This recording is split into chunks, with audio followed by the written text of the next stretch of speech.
them. Yeah, they do them now where they light them on fire. They'll light the whole course on fire. I saw that. I think that might have been just.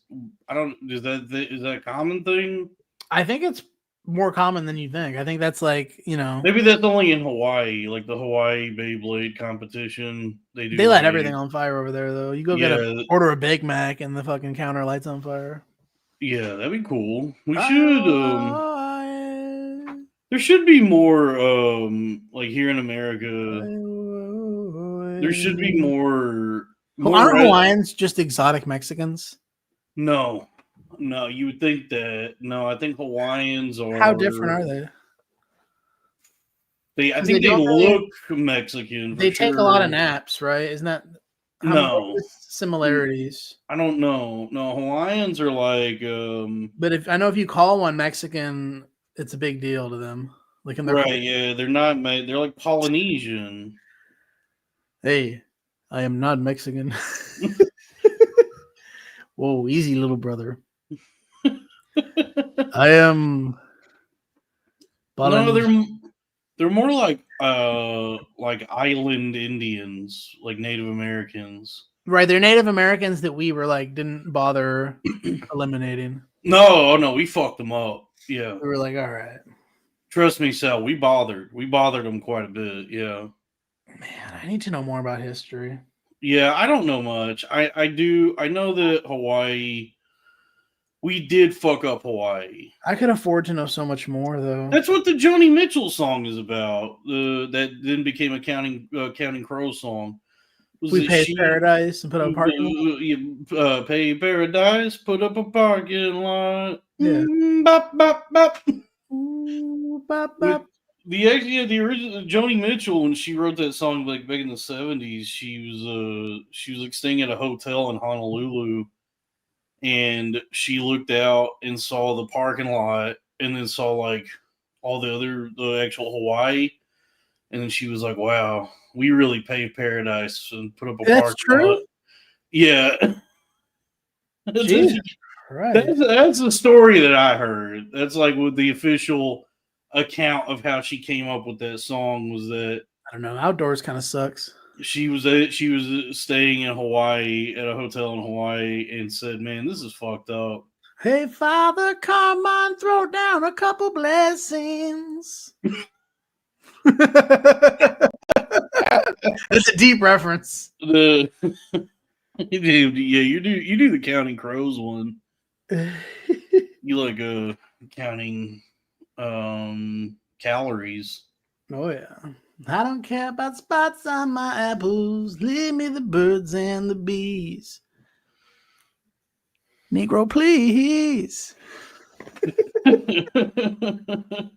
No, the outdoors is cool. I mean, I don't do enough in the outdoors, and I definitely have like the fat guy thing where it's like, yeah, the outdoors sucks, but every now and then, like, I get it. Like, I hit that, I guess, that communion with nature where I go, oh yeah, I should spend more time outside, but I don't want to. Put it in a Keith museum. Bro, one night would be all it would take for me to ruin that museum. Someone smoked all the keef. A keef museum? Where's that fucking fat security guard?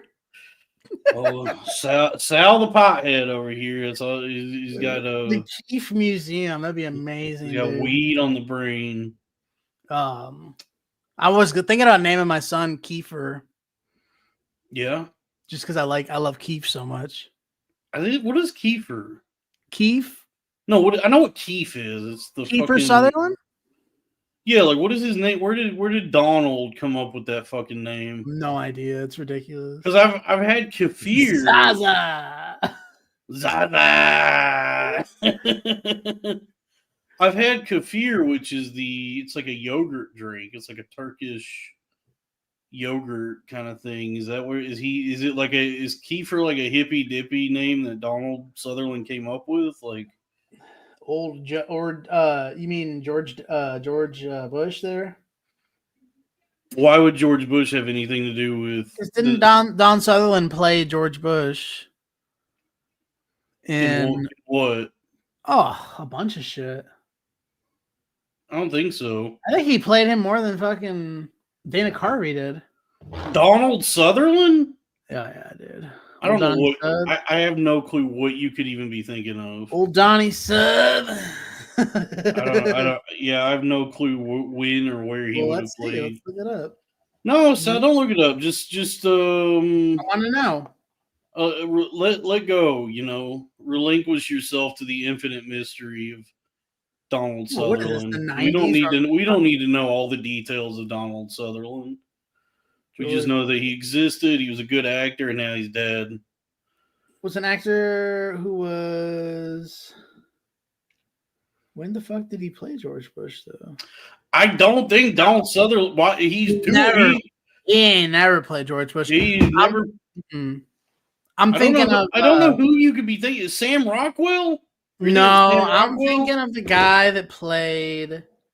Hold on, I actually have to make this connection now for my own. Sam Rockwell played George W. Bush in Vice. For the research of my own brain, my own neurological research. And I think it was it was Josh Brolin maybe who played him. No. This is way more out there. Hold on. Which Bush? George H.W. or George W? Senior. Okay. I figured it out. All right. Who? On the show 24, on Fox's 24. Okay. Starring Kiefer Sutherland, there was an episode where the character Jack Bauer's father, Philip Bauer, returns, played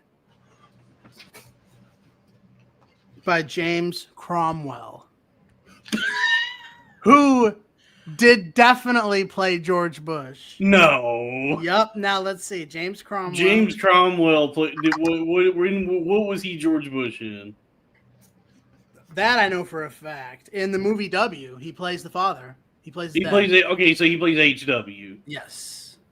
Okay. Ooh, I had to get that off my head. I know exactly what you were going through. I know that feeling. It's like the feeling like you're about to bust and you're just like, I just got to get this nut out. Yeah. I got to understand why I think Kiefer Sutherland's dad played George Bush, but it was the guy that played his dad in 24. Yeah, James Cromwell. Robbie's here. Oh, hello. Robbie, we were just trying to figure out I don't know. Sal thought Donald Sutherland might have played George Bush at one point, but it was no, you're thinking of Donald J. Sutherland. Donald J. Duck. Yeah, what's up, Pickle? Pickle Rob? Are you Pickle Rob? Kind of a mysterious brownie. You got a mysterious brownie? Yeah. Hey, why don't you? I think you should cut out the brownies. I'm trying to lose weight. I just downloaded ClassPass. Yeah. Does it say on the app to eat brownies? No. I just downloaded Pass Gas. Is that true? Yeah. There's an. How dare you, Sal? There's an app. Hey, Rob. There's an app for everything now. Not okay. Even farting. Remember. There is an app that tracks your farts, and if you leave it running, it'll track them live. So you're saying there's a crap for that? Remember how hopeful we were back in the day with apps? They were like, it was like a big deal. They were like, there's so many apps. But then we realized that they're the same amount of calories as an entree. Sometimes more, yeah. Sometimes you get the right appetizer, and that's so. You ever go to the Cheesecake Factory and they list the calories? The appetizers are often more calories. Appetizers? Yeah, if I'm going. By the way, why would Cheesecake Factory? Why would you do that to me? You don't have to. I'm not coming here because I'm health conscious. Oh, that I like it. I like having the information. Oh, yeah, but Rob, think about what you're doing. Think about the mentality of I want to go to the Cheesecake Factory, but I want to watch my calorie consumption. But the menu is so big that you can eat healthy at Cheesecake Factory. I would not. Don J. Maniscalco. Donald J. Maniscalco. Donald J. Maniscalco. I got an executive order. My executive order was, how about a little marinara with some noodles and that? And because you know what, Congress, how about you DoorDash it and get it passed so I can have my dinner? What are you doing? That's good. Thanks, man. Donald Yeah, J. Be sharp. I did do the Real Ass podcast this week, and I do Lewis think and Zach are back. Mm-hmm. And I was like, God damn, my face is fucking fat in this episode. So it did make me download ClassPass. Yeah, but you know what they say: the camera makes you gay. Yeah. Did you know that? That's So true. That's one of those old showbiz You gotta axioms. download a salad, buddy. I did. I Hey, literally Robbie, I bet you download a fucking salad. You wouldn't download a salad. You wouldn't download a salad. You wouldn't download Caesar dressing. Then why would you download a free movie? I guess I do call you fat constantly, so that is That is. Hold on. Now that is a good idea, though. Like, I guess like this is like a step toward the replicator from Star Trek, but we should get to work on like making at least salads. being able to download salads. You should like salads should be something we should be able to create for free, like with no energy. You should there should be like a 3D printer for salads and dressings. Yeah. Any homeless person, like they should be able to at least get a salad. Go and get your blanket and a salad. This is a spooktacular, is it not? Yeah, we're dipping back into the salad spooktacular. Yeah, because I guess RFK wants to like strip away. I guess they want to get rid of SNAP and EBT and food stamps. In the first, it's easy as 1, 2, 3. Do re mi. Don't rate me. ABC. I think I Want You Back has a claim to be the best Michael Jackson song. Which one is that? Oh, baby, baby. It's about being broken up with and like begging. It's funny. It's like a kid being like, "Give me one more chance." Yeah, I do know that one. Yeah, I think that might actually be my favorite Michael Jackson song. My favorite is where he's like, "Just leave me alone." Wow, leave me alone. Sounds got a set of pipes on him, dude. No, but you can do Michael if you just sound like you're straining a poop, you know? Yeah. Like, Shamon! You know what I mean? It's a time in your life when you know you must fight. Where the fuck is my Where the fuck is my gun? I need a USB-C. Brother, you need USB-C. Hold on. Oh, USB-C. Oh, USB-C. Oh, fuck. Where does it plug in? Which one does it plug in? So, Robbie, how's New York? It's all right. It's so fucking cold right now. I hate it. I've been barely leaving my apartment just because I don't like getting cold. What's your apartment situation? Is it nice? It is nice. So that's the other. Yeah. But not nice Pre-war? enough that I like enjoy spending all my time inside. It's nice. Hold on, I found pre-war building. What's that? Pre-war. Right after the war, actually. It was a complex designed for soldiers after World War II, and it's one of the only rent-controlled buildings in Manhattan. So there's a ton of old people in my comp. It's like a ton of old people who like moved in like 1947, and they're like, I still pay $400 a month. And they just will never fucking leave. Yeah. It's pre-October 7th. Yeah. It's his apartment. Right. Kind of. We used to record the Loud Boys here, Dalton. It's still the same place. Oh, okay. So they want to get rid of SNAP benefits. Man, I thought that was milk, Dalton. I was about to be like, hell yeah, dude. I did get milk today. I got milk and I got all the fixins for peanut butter and jelly sandwiches. Is this Dalton's Dairy Spectacular? God, there's nothing I love more than just overdoing it with dairy, like ice cream with milk and like yogurt. I've been having stomach problems, and they said that's what I should. I went to the gastroenterologist, and they said I should try cutting that out first. And I was went to a what? But I love dairy. That's why I married a cow. No, but hey, Robbie, keep it moving. Movie.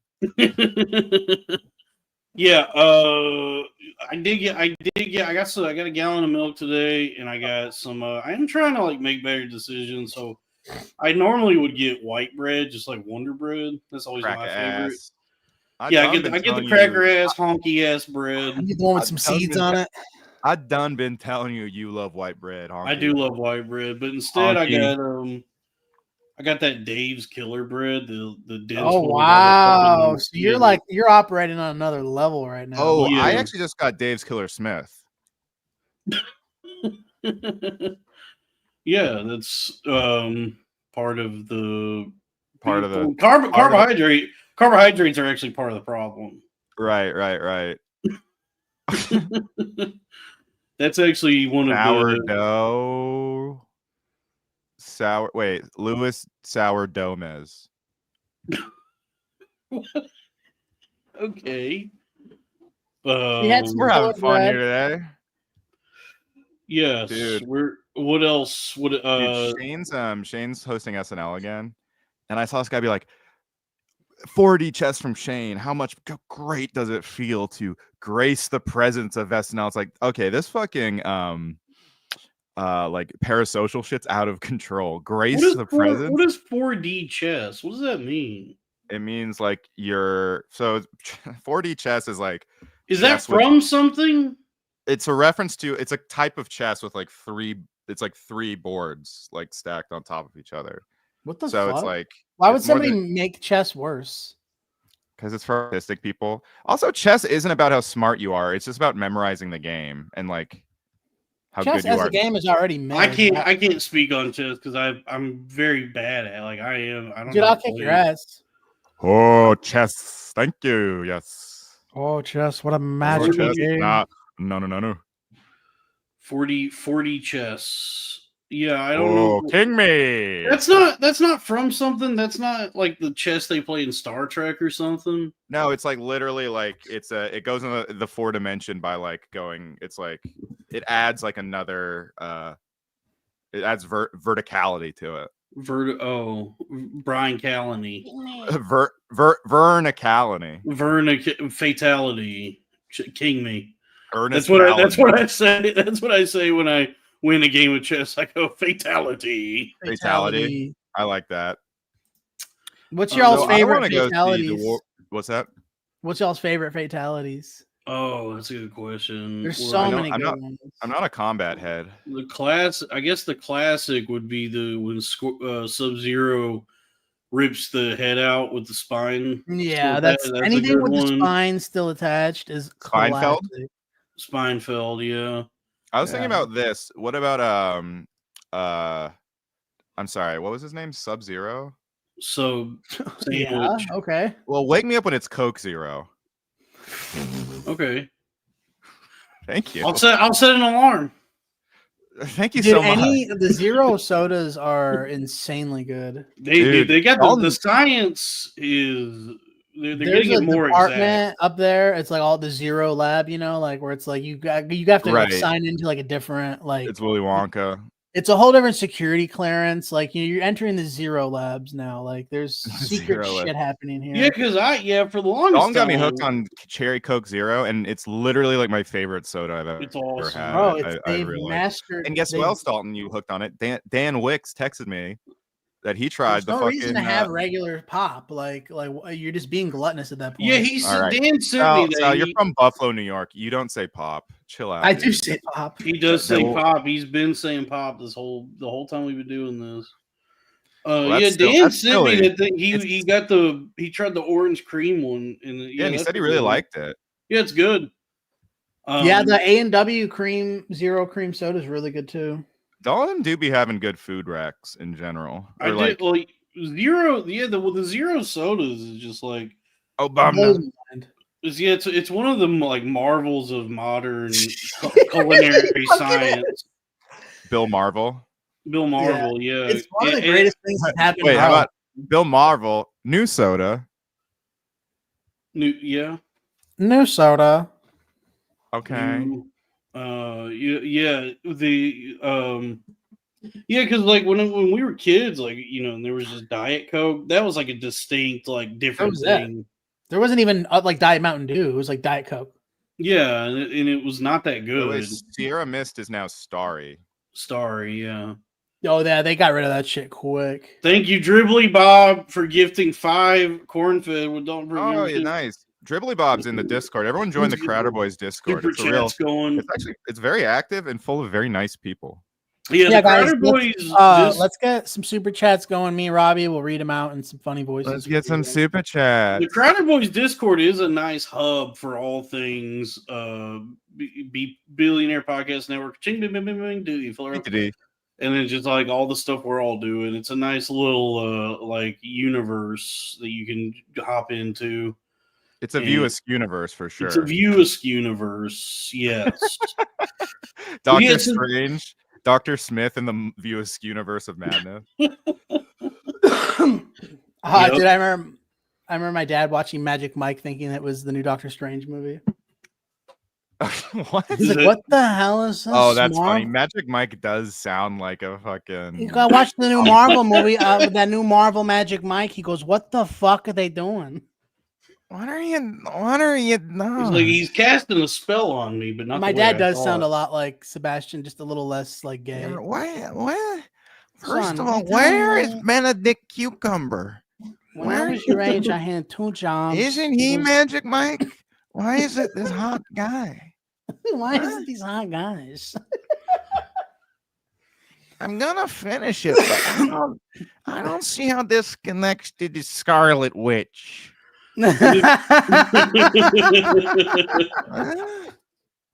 WandaVision? Wanda, you done? What are you doing? Wanda, you doing? Great. Aren't you Avengers? Yo, so if they're gonna penis in the movie, why would you do that? Where's Thanos? I want Thanos in the movie. All I see is these hot guys in Vegas. I'm having a good time, but I want to see a little magic, Mike.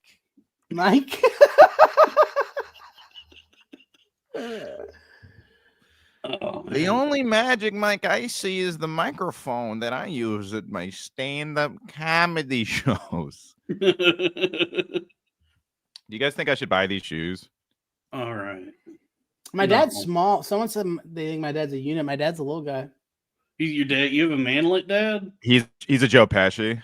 Yeah, he's short and skinny and Joe Piscopo. He's like a little Italian dude. Right. He's kind of like he looks like Artie Bucco. Oh, that's cool. Yeah.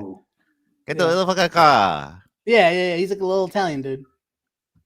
Why was Artie still friends with Tony? That seems just like a bad idea. Because Artie, I think it was because. Sorry, I think it was because Artie wanted to be close, like be some way associated or close to or in with. The thing is, though, every time Artie did something illegal or mafia related, he was really fucking good at it. Like he would have killed, bro. He would have been one of the top guys. Was too soft. He was way too soft. Dude, do you remember when him and Benny went at it?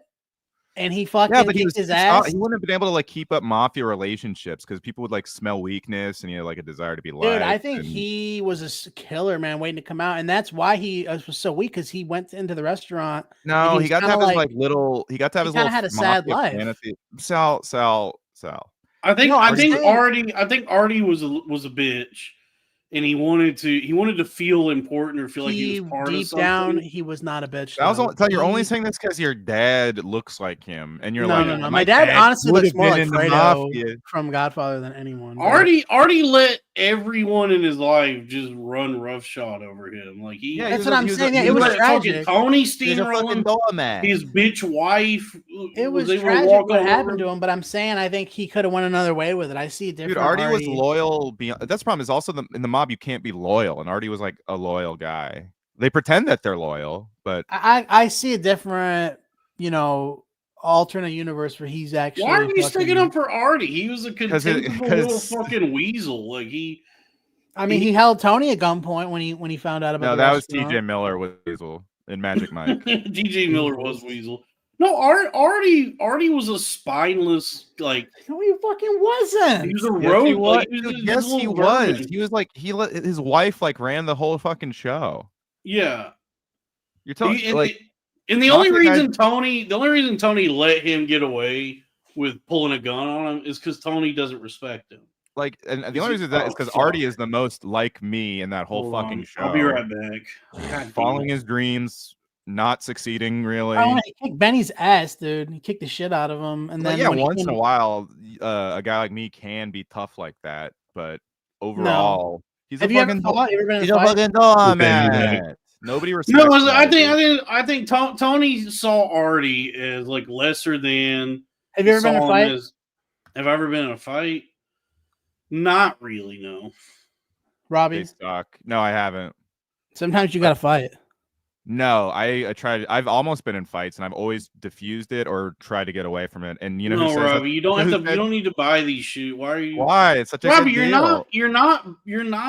I guess you are. You're like half Middle Eastern, so I guess it makes sense. You're not athletic. In like sneakers and. I am athletic, Sal. I run. Why are you buying athletic shoes? They're not actually athletic. They're like lifestyle shoes, but they're called athletic. Buddy, you're not an athlete. It's called athletics. Athletics is the name of the brand. It's Adidas. Adidas has like the athletic brand. Everyone tell your favorite. You guys don't like those shoes? I think they look cool. I mean, you're talking to a couple of New Balance guys right here. So New Balance New Balance is hella trendy right now too. Yeah, they're back now. Like I got a ton of New Balance stuff right now. But New Balance for the longest time. Yeah, I got these on a Black Friday. New Balance and Champions too. $35 for these. Ain't that like good? Champions now? If you go buy like Champions, like pair of sweats and like shit, it's like expensive. Yeah, I think Champions kind of on the way out. I have this huge shoe rack. Oh, you want to see my Steph Curry Bruce Lee shoes? I want to see a huge rack. Huge rackman. I want to see a huge rack. You want to see Hugh Jackman? I want to see Hugh Jackman. I want to see Wolverine with some. Or as my dad famously pronounces it, Jack Human. Jack Human. Like unironically. Fluke Human? Yes, Robbie. Like, who's that guy from the X-Men movies? Jack Human. Robbie's showing off sneakers right now. I guess this means nothing to me because I can only wear like wide New Balances. So I just see. I'm an extra wide, Robbie. Look at these. Yeah, when I look at sneakers, I just see like a bunch of shit that I get. Like not even financially, I'm just limited from getting like physically. Hey Robbie, what's that room smell like? You keep all your sneakers in your bedroom? Yeah, I have like a rack. Ugh. Try moving your sneakers out of your bedroom. What do you think, my Mr. Plow? No, it's fun. No, it's not. Why not?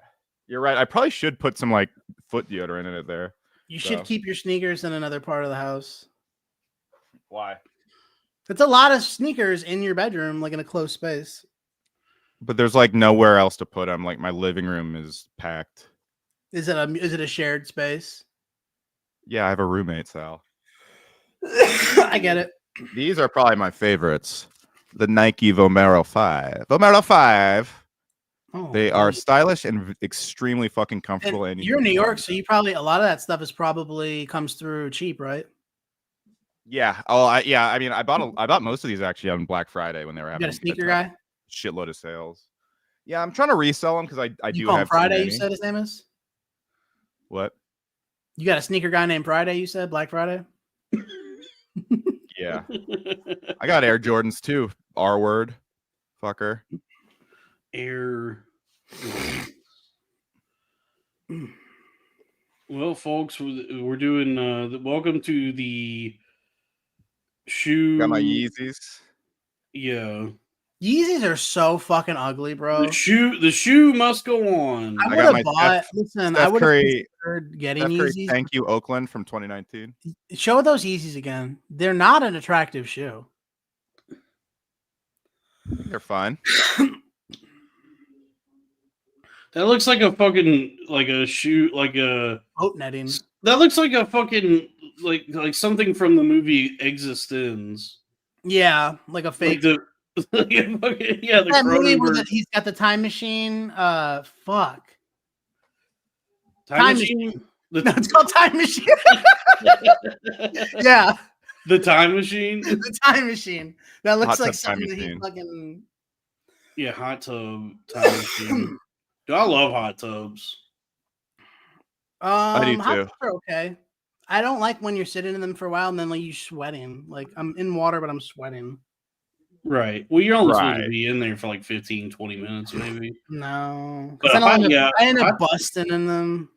You bust nut. You bust nut in the hot Yeah, I tub. bust in every body of water I've ever been in. Really? Yeah, dude. I'm like a fucking whale. As soon as you get me in that fresh water. You're also well out of water, so Yeah, I'm like a whale. you're Brendan Fraser, dude. Yeah, I love Brendan Fraser. Yeah. Did you see Killers of the Flower Moon? I have not seen Killers of the Flower Moon. Well, Brendan Fraser comes in like a fucking like an hour into the goddamn movie, and he just shows up. He fucking straight up wails. He straight up like wails out. He's like, "Your Honor!" Like he's the lawyer. He's just suddenly the lawyer and just suddenly there. You know? Yeah. Suddenly, Susan. Suddenly, Susan. What's that movie about? There's a couple aliens, couple natives, Squamco. Yeah, they want to kill the Flower Moon. It's actually a stand-up special. It's a bunch of comics from Flower Moon. Killers of the Flower Moon. It's the original Chiefs of comedy. Wow. You don't understand. I am no longer afraid of you white motherfuckers. Hey, how are ya? Hey, who's drinking? Hey, who's dating? Yep. You're not you motherfuckers. So, how did you get here? Did anyone make a reservation? It's the Killers of the Flower Moon, featuring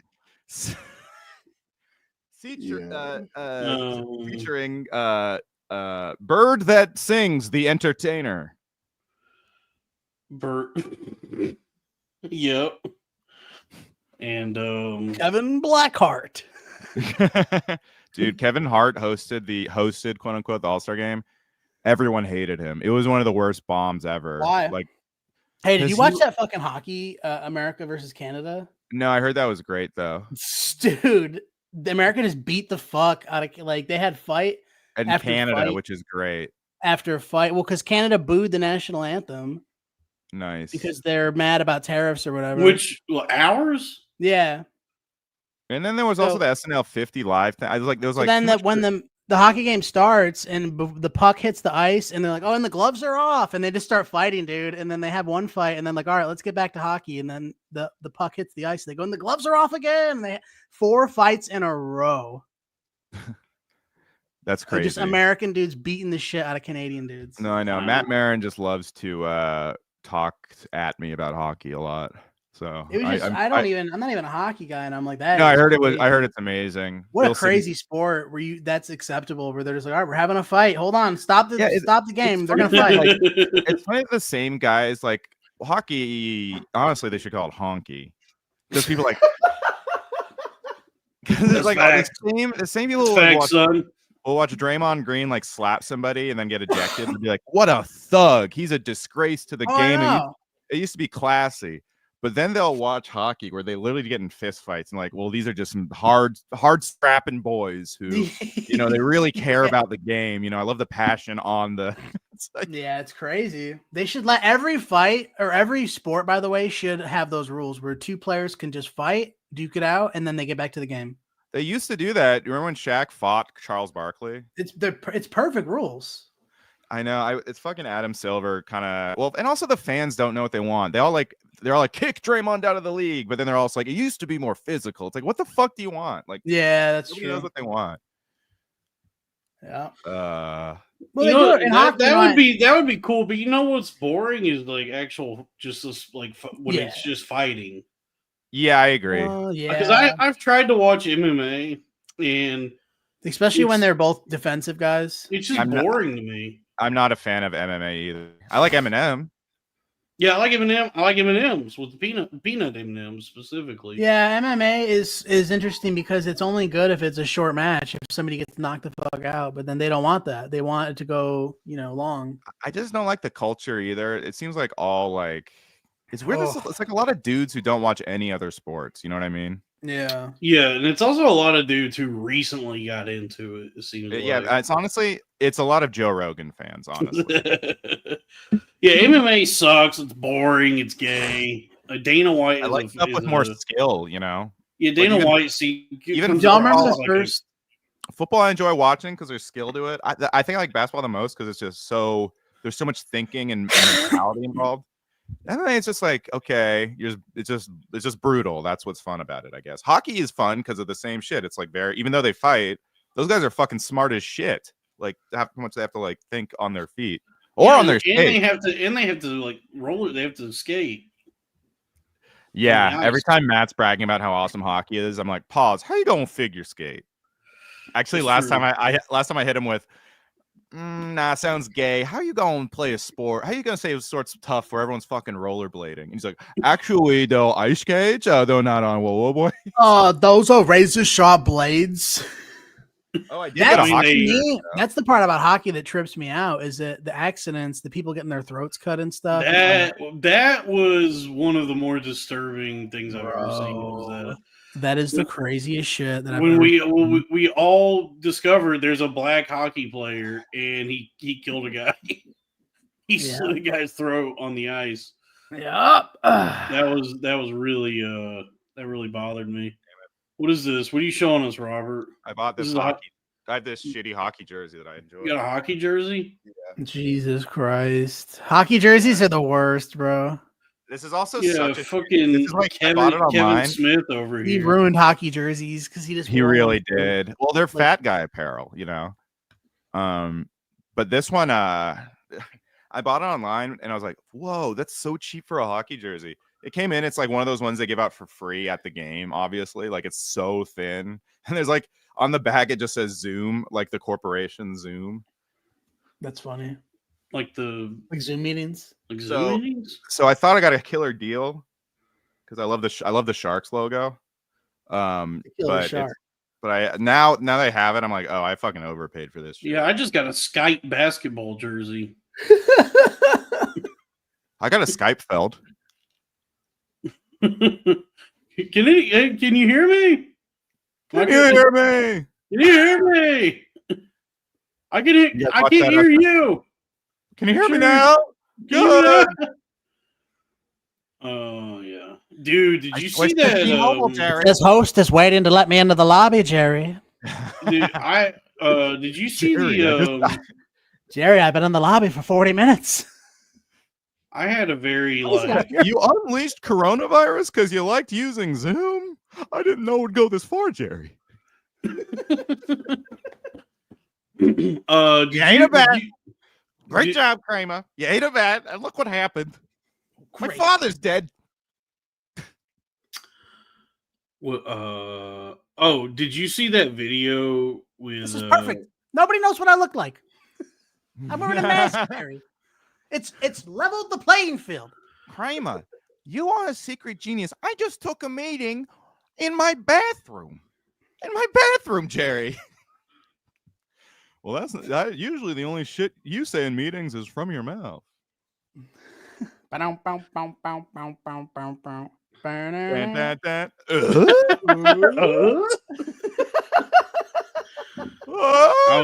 was trying to think. Jerry the Toolman Seinfeld. Yeah. Can we fix it? Yes. Wait, actually, Cosmo the Cool Man Kramer. Cool Man Kramer. Did you? Oh yeah, Kramer doing the Tim Allen sound. Oh. Yeah.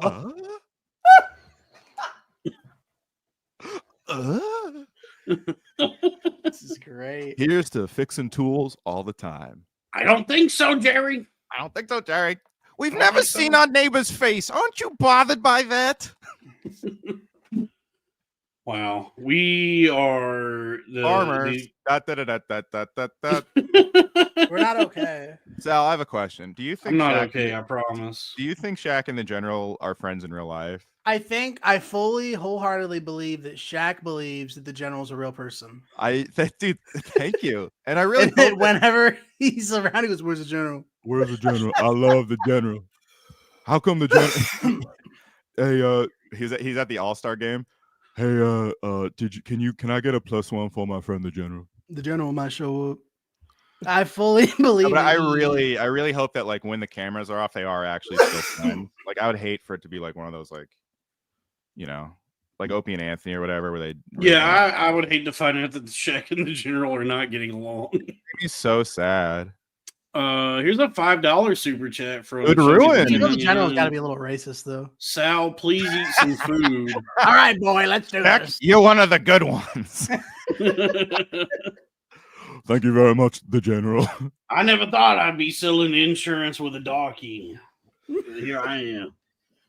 How about selling insurance with a friend? The General, I'll be honest with you. For the first 6 months, I thought you were Kevin Hart. But I still like you very much. Oh, yeah. Kevin Hart fucking bombed really bad. And he got really tough. Like, people were really hard on him. Why? They were hard on him? They tried to fix the All-Star game like by making it like more for people who don't watch basketball that much. So they had Kevin Hart like as one of the commentators, and he was like yelling at Shane Gillis Alexander. He's like, "Look at your yellow ass shoes. What's with the yellow ass shoes?" And then they had him like commenting for a little bit, and everyone on Twitter was like, "Shut the fuck up, Kevin Hart." He was just talking a lot. But as a comedian, I was like, this is just a tough gig. Like, there's no comedy before or after him, and he's like just calling a game people are way more interested in. No, Kevin Hart does have a very grating personality. Yes. Like, but as someone who did that job, but for Super Smash Brothers, I'm just saying, like, I emphasize that's a tough spot. I like Kevin Hart. Wait, what'd you do for Super Smash Brothers? There used to be a comedy. Are you Falco? I always play as Falco. I gotta get a new character. You were actually still here during it, Dalton. It was called Super Trash Brothers at the Dromedary Lounge, and my friends ran it, and it was basically like comedians commented on Smash Brothers. Your friends ran a train on your ass? Yeah. Yeah, a bunch of guys ran a train on you because you're gay. All right. You know when you're in jail? I came here not to be. Please don't be mean to me. There's nothing wrong with being gay, Robbie, and having. There's nothing wrong with having a small penis. There's nothing wrong with having a small penis. There's nothing wrong with being gay. It's not ideal. There's nothing wrong with letting some strapping young lads run a train on you. Drew got drunk and asked out this e-girl that like all of us have a crush on because she lives in Bushwick, and he was like, "Why didn't she respond to me? I don't get it." And I was like, "Drew, look at the first two tweets if you click on your profile." And the two tweets were like, one, I lost all my money on Fartcoin. I thought it would be the future of crypto. And then the second one was just, there's nothing wrong with having a small penis. I'm like, of course you that's facts. dude. Hold on. In Drew's defense, if you click on her Twitter, yes, any man who's not insanely desperate would click on her Twitter and go, "Yikes!" But girls get away with murder. They're like, guys are the sellers, girls are the buyers almost always. Am I right, Sal? No. Okay. Guys are the buyers. No, girls are the sellers. Guys are the wine that goes in the cellar. Wait. Guys are the sellers and the buyers. They just use women to get guys to buy things. Women are not involved. I mean, in terms of dating, I think women like dictate. Women have no. Well, all those dating apps are invented by men. Women have no power or autonomy to make money, but women have an innate advantage, you know. They're on there, yeah. But I mean, the person that designed it for you to go there is a man. Yeah, but I'm just saying, it's like it's if you're dating, it's easier as a girl overall. Like, but the trade-off is you might get like raped or killed or whatever. But overall for most women dating. Oh, boo-hoo. Wah. Kevin Brennan? Wah.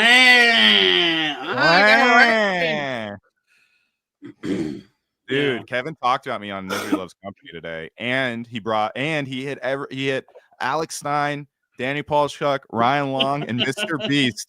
Hit all four with "Show me the 1099s." Is Kevin's show just talking about how much money everyone makes?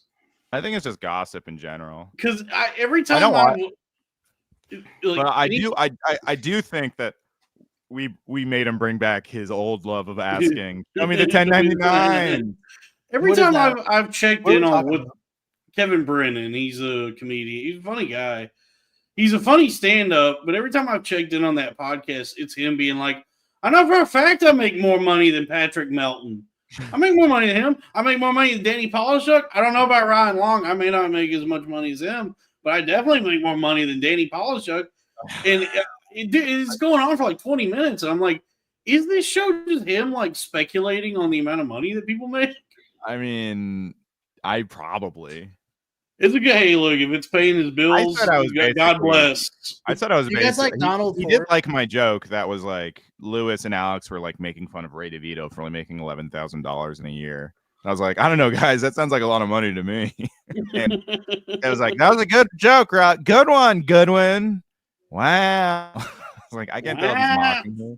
But you guys like James Donald? You might appreciate there's a comedian out there who freely admits that he is not making a living off of this. Is that really his name? You know James Donald Forbes McCann? Who's that? The Australian What guy. does he go by? Is it really all four names? I think he goes by James McCann. He's the guy who David Lucas asked, what is Australia? Is he funny? Do you guys like him? I've heard he's funny from Mike Wright, who I trust. I saw a clip. That I thought he's an Austin guy. He's like in the Gillisphere. Isn't James McCann one of the Doctor Who's? No. Wow. How about Doctor Here's? How about Doctor Here's a Who? Okay. Or how about Jim Norton Here's a Who? Okay. How about Dr. Hugh? Okay. Dr. Hugh? That's just House, Sal. Yeah, Dr. Hugh. How about Doctor Who, but it's HU and he's Chinese? That's just doctors. How about Dr. Tran? That's Vietnamese? Look at these. He's a trans. Trans doctor? Dr. Tran. Pandatron, are you here? Pandatron's in the chat. Should I buy those shoes from earlier? Man, I feel depleted, man. It's been a rough couple days for old Salty Dalty here. You know, I went to bed early last night. Money? Are you rich yet? How's the money stuff? How's all your I keep getting scammed by Dave Portnoy. Well, how? I'm losing all my money because of Barstool.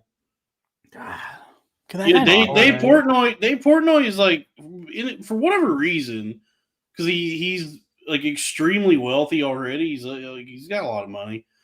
He's like getting into meme coins and just doing like fucking like Hawk Tua scams. Like he's doing his own meme coin rug pulls. Yeah, I see a lot of rug pulls going on right now. Even just like social media platforms like Conor McGregor's. I wish I could be able to like pull on a rug, like a girl's specifically. I would love to run my fingers through a woman's pubic hair. Yes, that would be cool. I hope you think I'm cool. I hope you think I'm chill. Grab her by the rug.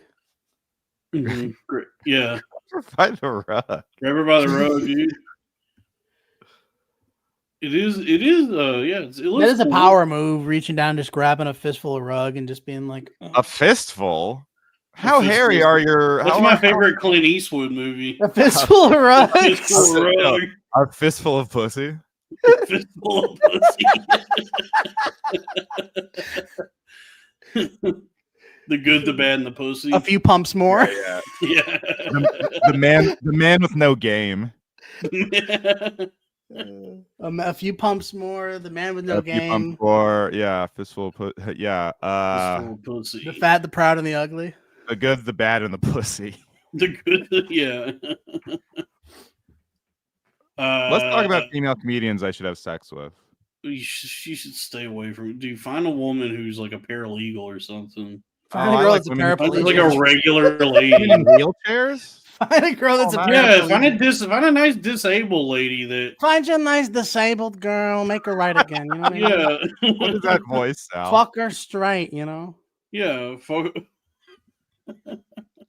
Yeah, fuck her back to life, dude. Yeah, find you a nice Wake me up. cripple girl. Wake me up. To A life. decent can't looking wake up. cripple girl. Fuck me in my ass because I am gay. Wake me up. Wake me up, and I can't wake up. Wake me up, and Peter, please, Bonnie. I couldn't tell if that was Buzz Lightyear or Lois's boyfriend from Seinfeld. They were both played by. Did you say Lois's boyfriend from Seinfeld? Oh yeah, Elaine's boyfriend from Seinfeld. First of all, I was doing Joe from Family Guy, but Which also is Elaine's Lois boyfriend and Elaine. from Seinfeld. And it's If also you switch Buzz Lois Lightyear. and Elaine, does anything happen? Like, does any universe change? What? If you just switch those two characters, like I think both shows could just run independently. No, Elaine could not Put up with that. Yeah, Elaine would not make for a good wife. My wife. What's her name again? Something. Julia Louis Dry Pussy. She's fucking hot. Oh, did you guys watch? By the way, she was really hot at the SNL. She keeps getting hotter. She do be looking good, yeah. I really appreciated the Norm shout-outs in that, and by Michael Che, Bill Murray, and Sandler during that. Yeah. Bill Murray said he did he specifically told an OJ joke during Weekend Update and paused, like Norm. Like he said he did the pause like as a tribute to Norm, which is awesome. Mm-hmm. Damn, I miss Norm Macdonald. I always forget Bill Murray was on SNL. That sucks. Yeah, he was like Chevy Chase's replacement, and they got in a fist fight. Wow. Dude, SNL, I know it sucks. It honestly does. But all the behind the scenes stuff is really good. Like Jay Moore's book, Gasping for Airtime, is like one of the greatest things I've ever heard. They should do a TV show that's about the behind the scenes of a sketch show like SNL. Yeah, they should just make on the Sunset Strip. Has anybody ever done that? They did, and it's one of the greatest sitcoms ever made. Studio 60 on the Sunset Strip. Yeah, 30 Rock on the Sunset Strip. 30 Rock on the Sunset Strip. Hey, Robbie, who would play you in a movie? Josh Radnor. You think so? Who are you thinking? Josh Peck.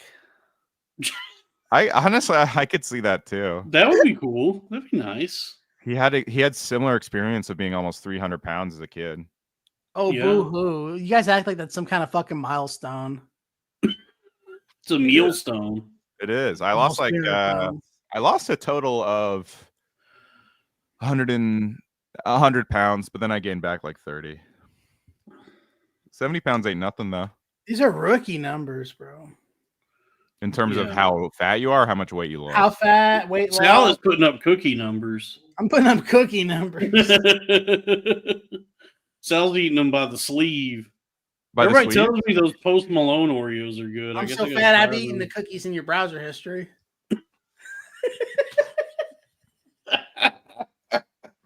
Nice. Let's get a Sesame tweet. What is this? Do you guys think this girl's hot? Jesus Christ, Robbie. Yes, instantly. She is attractive. And I love how, you know what's hot about her is how fucking crazy she looks. Crazy. Yeah, dude. It's so attractive. Wait. What? I would never be attracted to a crazy person. What are you talking about? Robbie, that girl will Gothmas Frizzle. Robbie, you're going to wake up with that woman holding a fucking knife at your throat. A knife to your cock or something. Yeah, dude. Oh, I follow this lady. Gothmas Frizz. I love her. She's crazy. Dude, yeah, she has crazy eyes. That woman is nuts. Oh, she should have my nuts. I know that's what you want to do. Dude, that one. Rob, we should have a dating show for Rob. That'd be great. Oh, what would we call it? The Fagchler.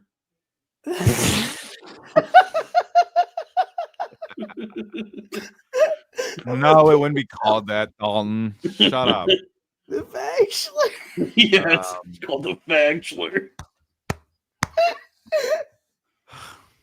No, it'd be called the Fagchlerette. Fucker. The Fagchler. Yep. Anyway, I really want to get laid soon. Yeah, I would like to have sex with a woman. Oh, bro, I it's did really get my good. penis touched recently. That was cool. You got your penis touched? Yeah. You went to a doctor for a checkup? Yeah. At 2:30. No one else getting Your laid. penis small. So small. You diagnosed with small balls. My diagnosis: you a small penis. Bro. Welcome to Chinatown. Forget it, Rob. It's Chinatown. Forget about it, Rob. It's Chinatown. We all have small penis. Good reference, Dr. Chin. Reference to why? Oh, how great was that? That Nicholson made a rare fucking appearance at SNL just to say, just to wear a fucking cool black guy hat. Yeah, that's my problem. My one thing that makes me think Nicholson isn't a great guy is he's a diehard Yankees and Lakers fan. Yeah. Well, he's in New York, you know, I don't like Rome, when in New Rome. How you gonna be a fan of the two worst fan bases from across the ponds? Yeah, across the pond. But I will say, when it comes to the Lakers, he did put his money where his mouth is. He always sat courtside, but now he's. You shouldn't do that. Money is very dirty. I'm shocked they got him on a plane. Like he's like that, almost dead, but he showed up just to be like, I love Adam Sandler. He taught me the meaning of anger management. And I always said he's a star, and on SNL he was shining.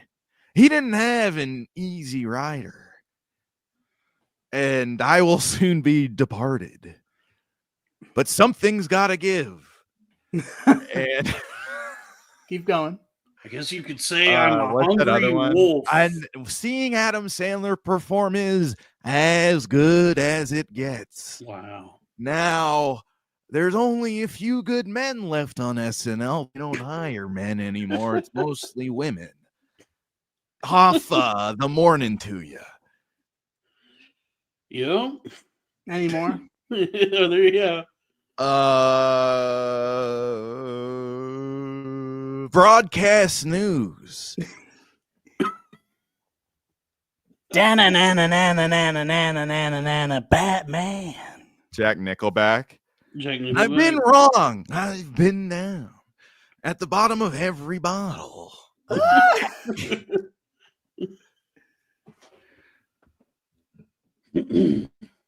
Look at this photograph. Every time it do, it makes you Zach Braff.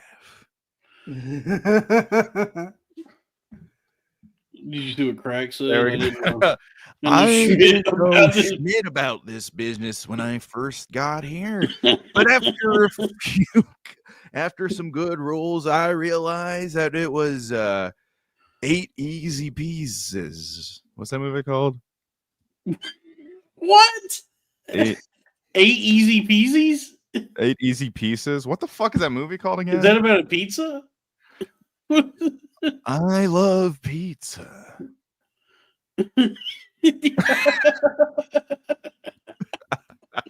Mystic pizza, that is.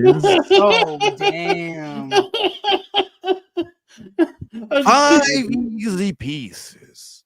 That's all it took. No, Robbie, that's such a funny idea to just be like, you guys like impressions? Here's my impression of Jack Nicholson talking about food he likes. I love pizza. The only place I won't eat it is Chinatown. Now, I know it seems like there's 2 Jakes up in there, but there's something about Mary. Was he in that? No, he was.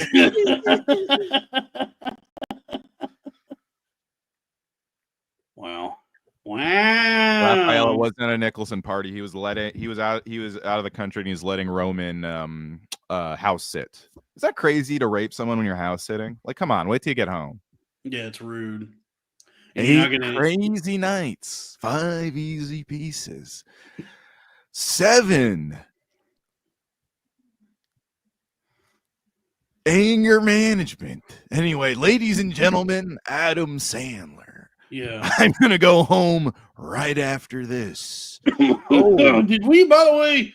I came to life when I heard that the Lakers got a new crazy ass white boy. If you ask Jack, that team had been too black for too long. Did we Too ever long to sir with love? Jesus Christ. Let's get some super cats going. Did we ever get confirmation on any of the Kevin Spacey allegations? Like, what's going on with him? I think he got acquitted. Well, if the Sajaxian, thank you, Crack. Sajaxian, hold on, what is this? Sajaxian Nicholscalco. Hey, here's Johnny. How do you? They asked me, Sebastian, how do you write such funny jokes about women?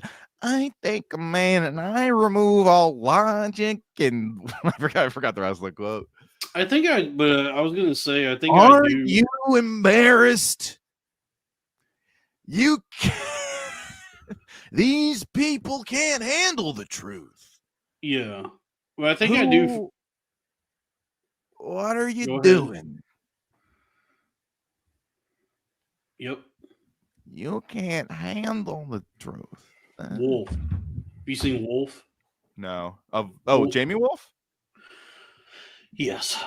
The Jamie Wolf from Wall No, is Wolf good? I keep here's my fodder. No, I mean, I guess like to sincerely answer that question, it's not a good movie. No. It's awesome. I gotta watch it. Wait, it's a Nicholson movie? It's a Nicholson becomes a werewolf, but it like he's not. It's not like I don't think he becomes like a full werewolf. It's like he gets the abilities of a wolf, and also becomes really horny. I can smell really good. Yeah, it's like he can like. It's like the movie The Animal. Yeah, it's like The Animal. Honestly, call me Anthony Edwards because I'm a wolf. That's a basketball reference because I'm Jack Nicholson and I love basketball. I'm the white version of Spike Lee. But I was gonna say when it comes to Kevin Spacey, I think I finally understand like all the just like the sort of like phenomenon you see like with black people. Phenomenon. Phenomenon. Where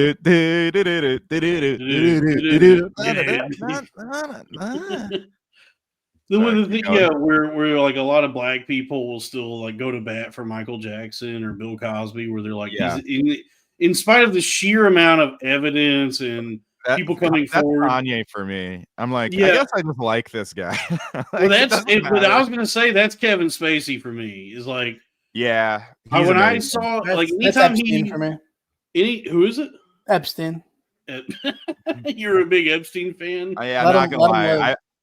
As soon as he died, I know he did all this stuff, but as soon as he died, I was just blasting his music like all day. Yeah, I was devastated. Them island boys, you know. Yeah, but yeah, anytime Kevin Spacey, Hard R. Kelly. Whenever we see him now, whether he does one of them Frank videos or even that thing that he posted, Stephen Hard R. Smith. Okay. Now I understand that I could say it like that because I am black, and I will. I'm Stephen Hard R. Smith.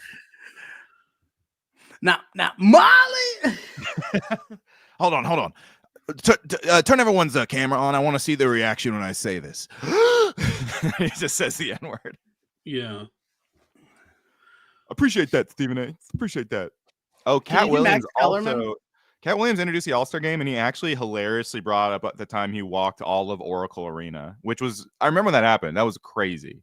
He walked an entire arena. Cat Williams is like coming into his like Super Saiyan mode. Like I feel like there was a while. The N-word. Super Saiyan. Dragon Ball N. He just doesn't give a shit anymore. I feel like he's Cat. Yeah, becoming kind of iconic now. Did you guys see that Super Saiyan 4 is now canon in the Dragon Ball series? Wait, Mike Cannon? No, Nick. Cannon. Oh, Drumline. Wilding out. What about Drumline? Y'all ever wonder what happened to Spanky Hayes? Who is that? From Lower Rascal? From Drawn Together? From Wild 'N Out. I don't know who that is. I think the only person on Wild 'N Out left is Maddie Smith. Dude, I have no clue what we've been talking about for like the last hour. Dude, yeah, it's been this has been so fucking all over the place. That's my fault. That is my fault. It's been incoherent, dude. Yeah, it's been wait, go back to we were talking about Wolf, and it was like a phenomenon. I was trying to say that I just like I think Kevin Spacey's a good actor. I agree with that. He tried to get his job back by releasing that clip of him as as Frank Underwood. Now you never actually saw me die. No, that was fucking gay. I know those little boys got killed, so maybe think about that before you accuse me of wrongdoing and being a never do well. Yeah, I would say your legal case is one large house of cards. He also had a Tucker Carlson interview that was crazy. It was really weird. That was really bizarre. Nick Mullen said this when he first dropped that video. Like, Kevin Spacey literally was like, I'll just act my way out of this. I mean, why not? I love Kevin Spacey though. He's a really good impressionist. Him and Nicholson are similar where even when they're in a bad movie, I will still enjoy it for them. Pacino is one of those, Nicolas Cage. He's someone requested My Cousin Vinny. Okay, here we go. My cousin Vinny, he's my father's sister's son. What are you doing? Wait, what are they requesting? I don't know, dude. Wait, what's the Someone request? asked My Cousin Vinny. They just asked for My Cousin Vinny, but Robbie did it as Sebastian. Robbie. So you're trying to tell me that the two youths. That's okay. Good. Sorry, two black guys. Yeah, I can't really do that many impressions. I think I might could do a Fred Gwynn. The two what? The two classy Fred Classy just tweeted, "I am so lonely. How should I respond?" You are in contempt of court. Sometimes dad is better. Sometimes dad is better. Sometimes dad is better. The ground is children of the corn-fed. Children, the soul is the ground. How you like is your sour. grits? How you like your grits? You like them al dente? Yeah. What's a grit? I never had a grit before. You never had a grit before? Yo, I just made. What about instant? You have instant grits? No self-respect. No self-respecting Southerner makes instant grits. I have heard that My Cousin Vinny is the most accurate lawyer. Yes, movie. My cousin Sal, who's a lawyer, they watched that movie in law school. I asked Cassie, which is insane to think when you think of law school and how hard it is, like they're just watching My Cousin. No, Vinny. apparently law school's not that hard. Like apparently. All right, next we're gonna watch Legally Blonde. Yeah, I think they like honestly, I bet they do be watching Legally Blonde. Like you think it's just all right? They're gonna watch that one movie and then get back to the lesson. It's like, all right, next is Time to Kill. All right, let's do A Few Good Men. All right, Justice for All. And then after like 6 months of that, they're like, all right, you guys are probably lawyers by now, I guess. Yeah, we're gonna watch the episode of Batman, the animated series where Batman's on trial. We're gonna watch 12 Angry Men, which is actually not a sequel to A Few Good Men. 12 Angry Men goes hard. But we are gonna watch both back to back because they're both trial movies. Yeah. Jesus Christ, that is law school. You just watch every. I don't think it is, Sal. I don't think they just watch. Yeah, you just watch all the trial movies, and then they give you a certificate and say, "All right, you now did go." Law and Order 101. That's an advanced class. Yeah. I mean, if that's what law. So who said law school wasn't that hard? I don't think Wasn't there something that went viral recently that the LSAT, the exam you have to take, is like not even. It's not even questions about like being a lawyer or anything. It's just like basic like logic questions. I don't know. 2.5 angry. I bet I could be a lawyer. I bet I could become a lawyer easy, dude. Well, then do it. I bet I could do it. I'll do it. I'll become a lawyer. You know how you say, hey, you know what? Get ready. You know how you say to rest in Spanish? To rest? Yeah. LSAT. LSAT? LSAT. LSAT. Shut up. LSAT. Live from New York, it's L Saturday night. It's L Saturday night. Nassim Pedrad. By the way, let's get some Greg super chats going. Giraldo. I'm trying to think of comedians who are also lawyers. But yeah, no, I'll become a lawyer. This will be the start of the new. Talk to my cousin, dude. Yeah, this is a new venture for the network. Is that I'm going to become a lawyer. Let's start. I do already have a bachelor's degree. I have a Bachelor of Arts in English. Pruitt, Goodwin, in Fiannaca. Yeah, Pruitt, Goodwin, Fiannaca is the law firm. Karen Fiannaca? Yeah.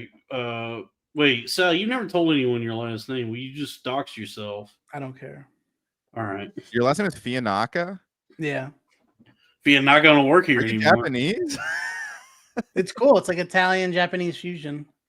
Oh, that sounds delicious. Oh, spaghetti. Konnichiwa. Domo arigato. I just made sashimi. Once I think I'm out, I disgrace my family. World War II. Oh man! You're telling me Hiroshima and Nagasaki?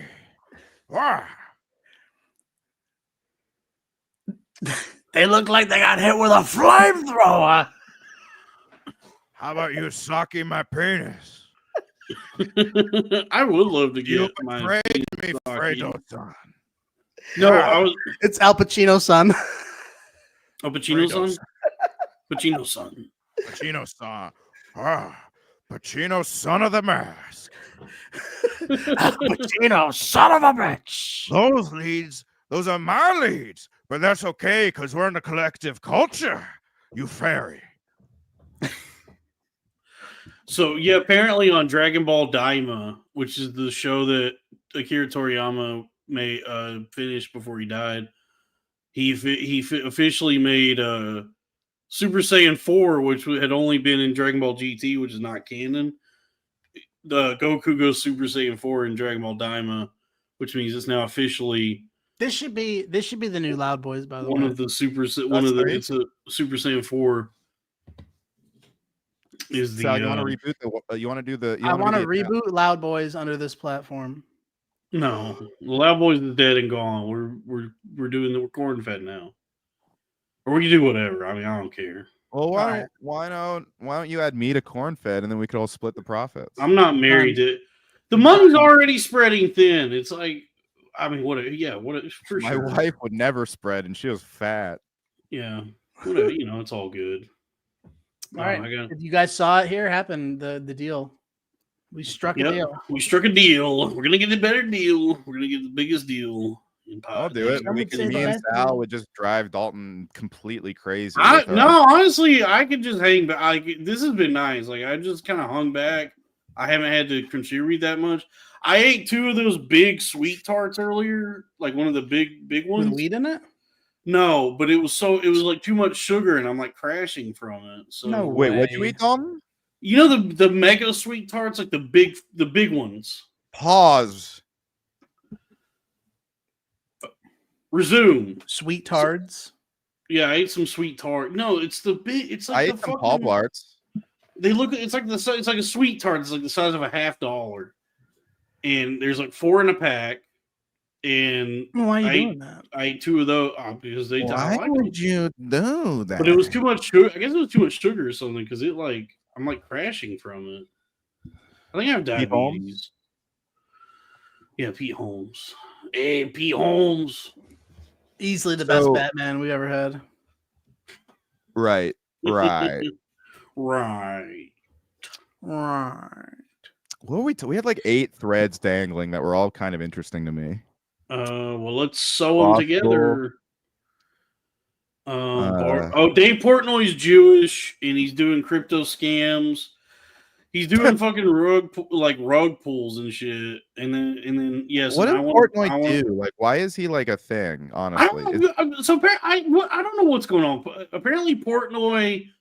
He started like a column in a Tyrell in a newspaper, and it was like Barstool started as just like a little fucking column in a newspaper at some point.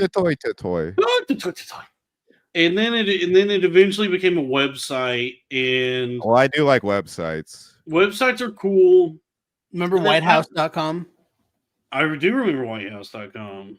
Hell yeah. That was a good one. Meat Spin, Goatsy. I mean, remember assparade.com? Of course, yes. Lemon Party, starring Devin changed my Costa. life. Ass Parade, actually, laid the foundation for what I like now, in women. Big asses. That's when I realized, oh, okay, there's different cuts of the fucking cow. And I enjoy. I realized that in my second marriage. Yeah, oh yeah. Yeah, Sal likes big bulbous asses. And he cannot lie. Cellulite and is Michael Jordan the best celebrity? Michael Jordan? He's the best at being a celebrity because he's never bothered. Well, in terms of what he means to America, I just feel like that too, his status. I mean? Yeah.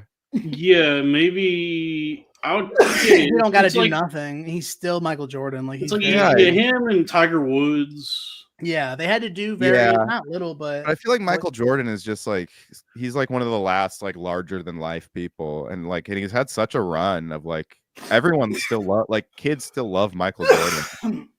And I'm did you see his son getting arrested though recently? That was funny, and he even pulled the I'm Michael Jordan's son. That's all he has to say. You got nothing else. Apparently, I heard this. Apparently, he would just he would not even go to the hotel bedroom sometimes when they were on the road before a game. He would just be gambling all night at the casino.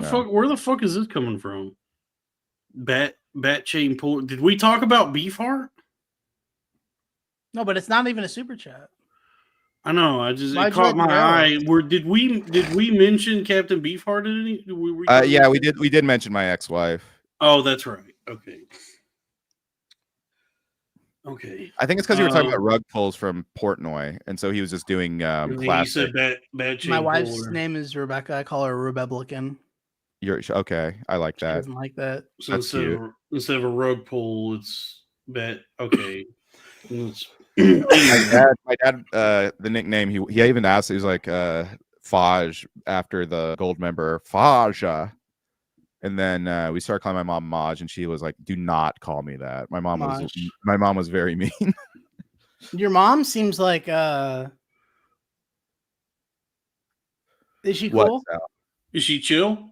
She's chilled out in her older age, but she seems intense. Yeah, she's intense. But when she goes camping, she is. Okay, why don't you bring home a Peruvian? She does love camping. What are you guys? I'm half Afghan. My dad's your mom's the Afghan, right? Mm-hmm. And your dad is just American, Californian. No way. Your dad's regular cool guy? Yeah, he's super white. But he's also Californian from before California was a part of the country, 8th generation. So that probably means some degree of Mexican, but who knows? Yeah, if he's with an Afghan, he's liberal as fuck. Yeah, it's San Francisco, fucker. What is liberal now anyway? It's basically this, both sides are kind of the same. Yeah, politics is just so depressing right now. Politics is gay as fuck, dude. Everybody, all the fucking the big conservative accounts, all the right wing people who for 7 years were complaining about you can't say anything anymore, blah blah blah. They're all getting their panties twisted over about Tom Hanks. I watched a clip of Kid Rock complaining. I tweeted this. I was like, why would Tom Hanks go against MAGA? All they've done is call him a pedophile for fucking 8 years. Yeah. That's been their catchphrase, and they haven't found any evidence. And it's and then they're like, how dare you lump us all as bad as racists? It's you guys had this coming. Well, Tom Hanks, why? Politics sucks. What do y'all think about what's going on? What do you mean? Doge and all that.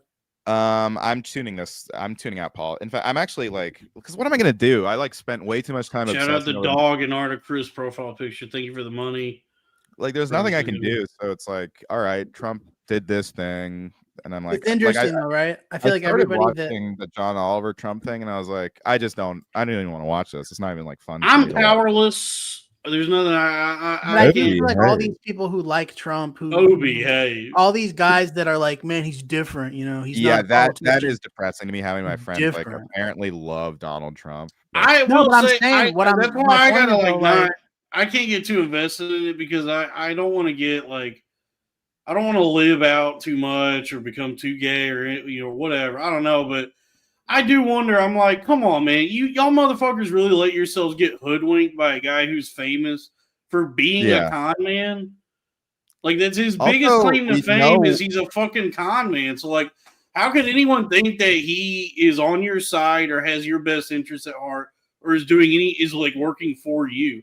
He represents no one but himself. But when you a fucking grifter, all my friends were like, they were like, they didn't vote for him the first time, but they were like, I'm going to vote for him because of Israel Gaza. I think Trump is the peace candidate. And I'm like, do you not remember his first term? Him and Netanyahu were like fucking gay for each other. Yeah. And now he's like, I'm gonna infiltrate Gaza or whatever. And it's like, you Gaza be kidding me, dude. Yeah, I'm like honestly, I don't think Kamala Harris would have been a good president or whatever. No, but I mean, when anyone if you look at her campaign and how much she overspent, it's like, oh, okay, so she would have just been one of these people who just like doesn't even keep track of what she's spending, just like overspends on bullshit, which is like, I can't stand that either. Yeah, she's a fucking dipshit. But I will say, like, anyone who talks about like how good Trump is or how people, I think it's like perfectly okay to like ask someone like that to ask them, "Are you stupid?" Like, I'm not mad at my friends who I think are dumb or just don't know that much about politics and voted for him. I do have friends who like know better, and I'm like, what the fuck, dude? Like that makes me a little upset. But yeah, I'm like, what gets me is like what's happening right now is you've got the world's most famous con man and the richest man that's ever lived in the White House together. How could anyone think that that's going to end well? How does anyone think that they're working for us? Well, what do you think they're up to? Schemes. I don't know. Yeah. Like they're fucking. But doesn't it seem like they're like exposing schemes? I will say no. if Doug is right about some of the stuff they cut, I'm like, well, that actually is good that's cut. What I'm saying. Like, doesn't this seem like no one's talking about like the findings? But it's like, all right. This is what I'm hearing. Everyone's like, oh, you got the orange man and the evil rich guy. Isn't that weird? They're together? I'm like, okay.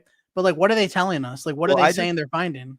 Well, it's like Elon, they invented a new thing to do, which I thought was just going to be like a fucking ceremonial thing, but apparently he's like actually doing shit. And I don't like, and they're coming up with huge. Because I don't like that someone who has so much power in the private sector is also making laws about the private sector, or at least like, it's like that seems like a huge conflict of interest.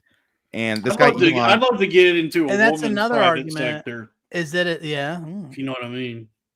And then you got the people saying, "Well, it's not right. It's not right." But I'm like, okay, but like, so if you go through my phone, and find some evil shit, and I'm like, well, you shouldn't have been going through my phone. It's not right. Well, see, it seems like a lot of a lot of the things they're finding, like that he's wanting to slash the budget for, are like humanitarian aid programs that he just doesn't like. Where it's dude. But then also, here's the thing. I'll believe that any of this was for the good of the American people when either they lower our taxes, right, or there's confirmation that the tax dollars that we're paying is going towards something that actually benefits us. But until that happens, I'm highly skeptical. And then, finish your thought. I'm just saying, like, so what? They're fucking complaining about the fact that like. What the American taxpayers paying to subsidize the lives of the poor and going to all these aid programs or whatever. No one's talking about the fact that how much of your tax dollars are going toward like keeping Guantanamo Bay open, or going toward like Raytheon and fucking Lockheed Martin, Ray DeVito. You know what I mean? Like they're trying to divert your attention to like these hokey, seemingly bullshit aid programs with it that's like all things considered relatively not that much money, but not even mentioning like the sheer amount of fucking money that's being funneled into like weapons and prisons and all this other bullshit that's actually evil. And cakes. I love funnel cakes. Funnel cakes are cool. Budget, yeah. I like leave that budget alone. I try to I'll just say this, and then I'm gonna stop talking about this because nobody likes it. But like I'm mostly agnostic to Trump. Like I was just trying to tune it out. But what did piss me off was when California had those fires. Trump was like, I'll give you government aid if you follow these conditions. I'm like, motherfucker, you shouldn't have conditions on fucking disaster relief. And it's also California puts so much money into the federal economy. And I think Robbie Don is kind of Jewy and sells low tea. Finally, no, not anymore. How much Jewy? Take medicine. I'm like, can you imagine if Biden did that? Like the North Carolina have more tea than all of you. Do you remember how hard people came down on Biden for those tornadoes? Can you imagine, like, we're only going to give you disaster aid if you let more black people vote? It's like only Trump could get away with it. It would only be like, I was like, my problem is he's not the president of everybody. He's the president of his people, like not the blue states. Condition. Let me say, I know a lot of people got evacuated and needed help and all this stuff. And he's like, I'm not going to help. I'm not giving you any federal aid because I don't like your politics. I'm like, well, that's fucking gay, dude. Why is it so bad for poor people to be able to buy a soda with the EBT? To buy some Sour Patch Kids and Slim Jims? Dude, RFK, yeah. Didn't he just ban junk food? They need to buy vegetables. They don't need to do anything. You know what I mean? Like, if that is the kind of thing I'm like, that's not the worst thing, because it's like, all right, if you're using food stamps, you should use them on something nutritious. And there's studies that show in our foods there's toxins. Why don't you talk about the fucking all the amount of food stamps recipients that aren't even like poor? They're just like college kids. I'm saying the black people they get sicker than white people. They do get sickle cell. That is the way they get sicker. Why do they call it Boost Mobile and not Sickle Cell Phone? All right, I hope I got everybody back after my. I'm sorry, everybody. I've been diagnosed with libtardation. The sickle cell phone is good. Thanks. Where are you at? Where are you at? The hospital. Get dialysis. Well, how do they treat sickle cell? With welfare? I don't know. Ask LeBron. Should we go? You guys want to go into LeBron has somehow avoided like all diseases, which is hard for a black guy. Let's go into the race science corner. How do they treat how is sickle cell treated? Menthol. 2.5 menthol. You know what? Menthol. Menthol. Black. Some white pussy. Yeah. Yeah, I'm prescribing you some white pussy for your sickle cell. I'm about to get off, guys. You're leaving? No, I'm jacking off. Oh, okay. Cool. I mean, we'll probably wrap up soon. We've done it a lot of time. It says here the AI overview is the sickle cell disease is treated primarily through managing symptoms with medications like pain relievers, including hydroxyurea. Get your ass inside. Where did Robbie leave? No, he's right there. He's talking to Shaq. Oh, okay. And blood transfusions when necessary, staying hydrated. So that's a lot of Arizona iced tea. Preventing infections with antibiotics, in severe cases, a bone marrow transplant, which can potentially cure the disease. However, there's currently no standard cure for sickle cell, and treatment focuses on managing symptoms and complications. So, we still don't know everything about sickle cell. What's going on, Sal? I'm looking up. I googled Robbie Goodwin. Robbie, did you used to surf? No, there's a surfer. There's like this child surfer that fucked up my SEO. Yeah, he kind of looks like you too. Because like he was like his whole thing was like he was like a 10-year-old surfer and he was like hella good. Yeah. Now here I he was is. so mad because I was like trying to start comedy and we were in a constant SEO battle of who came up first. What the fuck, bro? He's cool. Hey, can we get him on? All right, you can say I'm cool. Dude, I think I might have a shopping addiction. You're a shopaholic? Is this your He confession? went to the fucking Olympics. Robbie, you're cooked, bro. This is more. The other Robbie Goodwin went to the goddamn Olympics. Did you go to we read your super chat, the bubbler. We already read it, but yeah, okay. You're Team Robbie. I'm Jewy, and Sal has low T. Thank you for reading that again. More wrong. Oh yeah, well, you know what it is? I read it. He wanted you to read it, Dalton. Yeah. No, all of us here have high T. High T. Oh, I would love some. I actually have high C. Ecto Cooler. It's very good. Should we? Do you guys want? What's going on? What's going on? You guys want to listen to a song? No. Let's ask each other a question. Let's all ask each other a question. Do you think Spike Lee was mad that a white guy won the dunk contest? They cut to him and he looked very upset. Well, what's the last thing he's made? Like, is he still relevant? Yeah, he still makes the Five Bloods. Spike Lee is really good. Yeah, he be making lots of Spike Lee joints. No, he's not a Hebe. I've seen that movie that he's famous for. What? Oh, Do the Right Thing. You're on the side, but you're like, why are these black people bothering this innocent Italian? He's just trying to make pizzas. Yeah, just a good, old, honest American business, a small business owner just trying to make some pizza pies. That's how I feel. And the riffraff are interrupting his operations. They're hindering him from doing business. I guess the real question is why the fuck? Honestly, why did he open up a pizza place in that neighborhood? It's the Bronx. It's like the Bronx is Italian immigrants and is that where the movie takes place? I thought it was somewhere. It was like Bed-Stuy or something. No, oh wait, maybe it is Bed-Stuy. I thought it was the Bronx. Yeah, because the movie, like if you think about it, it doesn't make sense that like it's a black neighborhood, but Danny Aiello opened a pizza restaurant like right there. Look at the stars, look how they shine for you, and they were Danny Aiello. Yeah, where does Do the Right Thing take place? I think it's in Bed-Stuy.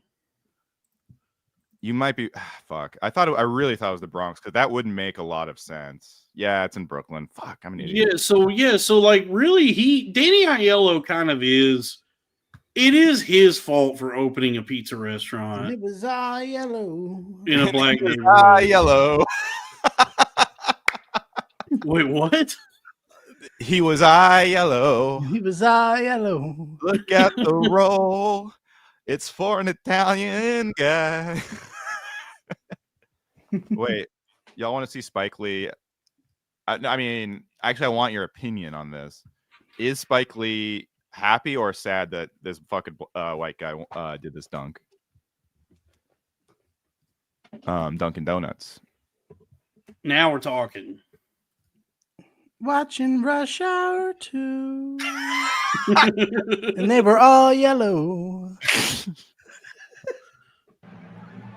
Gotta catch it first.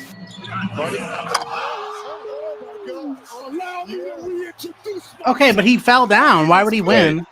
Because he dunked it. But he fucking fell down. Pissed. Everyone's clapping. He looks fucking pissed. Because he fell down. After he landed.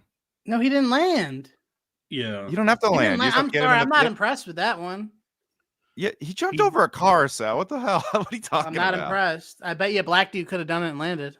Mm-hmm. And then stole the car. And then the car would have fucking started up and drove away. But you can land. You can fall after you make black dude would have landed right in the driver's seat.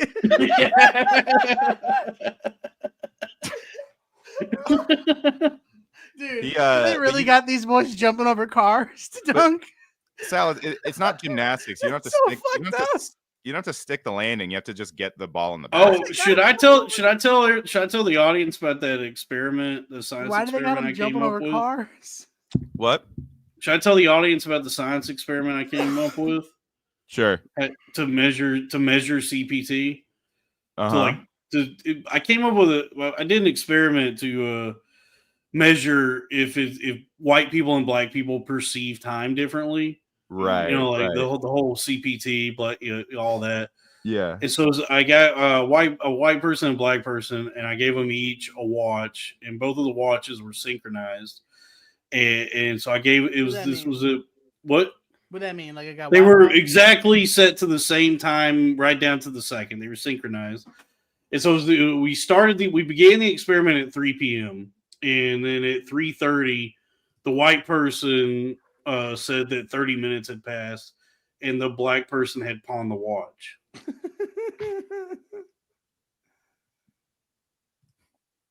And so that's just a little science experiment I did.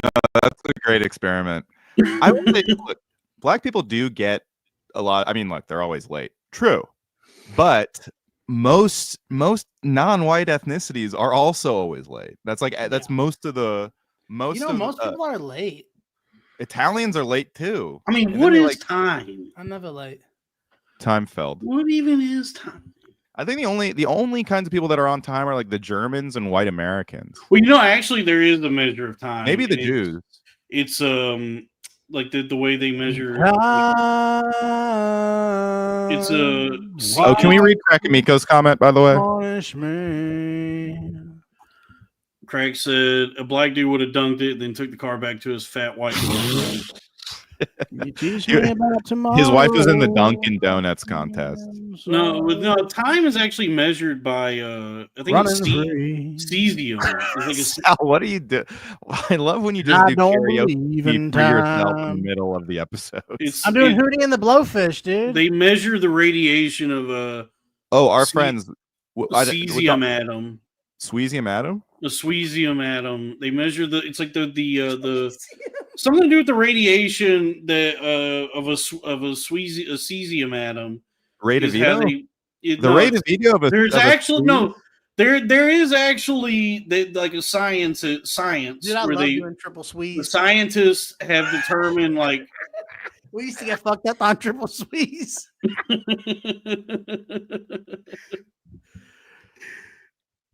I look just like Stewie Griffin. Look just like Shane Gillis. That's Sweezer. Yeah.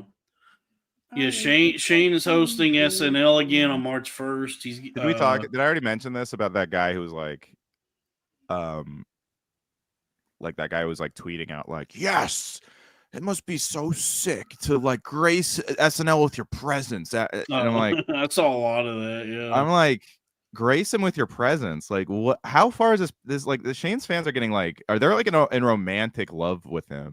They remind me of how it's the gayest fan base about Shane. The way these guys tweet about Shane is like the same way like gay guys tweet about pop stars. Like, dude, they're brat for Shane. They're brat, dude. They're fucking brat, but for Shane. Yeah, Shane is brat worst. Dude, Shane is dude brat. Shane is fucking the Charlie XCX. It is like a for fat retards.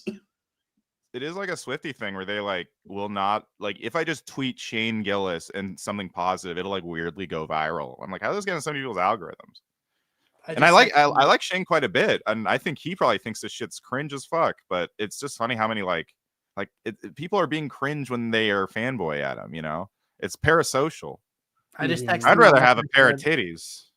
Yeah, I would love a pair of titties. Yeah, I'd love to see a pair of titties. I'd love to feel them. I texted my wife. I said sex question mark. So we'll see what happens. I do love being open like that about sex when you're like in a relationship. Like it almost becomes like dinner. Like everyone. I just ate. You know, everyone agrees you have to do it. What? You have to do it at least. I just ate. I'm full. Bitch, what? I'm full from pussy. I just ate Chinese. Yep. Chinese. That's so Italian the way you said that. Chinese. Dominic Chinese. Dominic Chinesey. Hey, can you believe it? I'm not dead. What? I'm doing Dominic Chinese. Oh, Dominic Chinesey. Hey, did you hear? Oh, that's what. Wait. Did you see the video with Kazzy David? Like, the lawyer, the hot lawyer that you used to be friends with? No. Larry David's daughter. Oh yeah, she's a fucking fine. Dude, so I was not expecting her to sound exactly like Larry David. So she used to go to Emerson, and I have heard she was the worst. But she's the one also who told Pete Davidson he had borderline, I guess. And I'm like, I think she might have projected her BPD onto Pete. I mean, I swear to God, she seems like she's probably nuts. She seems like, dude, imagine being the all fucking. Of that being said, I would really, really, really like to have sex with her. I would like Cassie David. Okay, so what you getting into tonight? In order to have sex with her, would you have sex with Larry David? Yes. Yes. I'd have sex with Larry honestly, David. I'd be fine with that. Yeah, either or, honestly. Just as a thank you. If he wanted it, I'd be like, well, I don't want to, but thank you so much for Seinfeld and Curb. Just three pumps is it. That's it. Like, there's not a lot of people that I would thank with sexual favors, but Larry David has made living on this earth not a living hell due to his art. Yeah, that's I would probably fuck him just as a thanks. Yeah. Know? And then I would have sex with his daughter also. Like, even if I got sober, like the other thing that keeps you from this hellish facade of an existence is like drugs and substances. But even if I had to get sober, I would still be able to watch Seinfeld and Curb. So, gentlemen, it's on. Oh, your wife said yes to sex? Yeah. Or she just responded with a thumbs up? No, she said yes. Aw. She said I'm getting the kids dressed. And I was sex? Like, and I'm like, is that a yes? Does that mean yes or does that mean no? Now, did you hear about the Super Bowl? I was saying I'll take the soup. What happened in the Super Bowl? I took the soup. Damn. Yeah. Robbie took loose soup, no bowl. Did you like that's a great comedian, Loose Soup CK. What did you think of the halftime show? I didn't like it very much. Jesus Christ. What? I don't know. I feel like, are you a Kendrick Lamar fan? Or I am. I'm a big fan, but have you been listening to the new album? I'm more of a.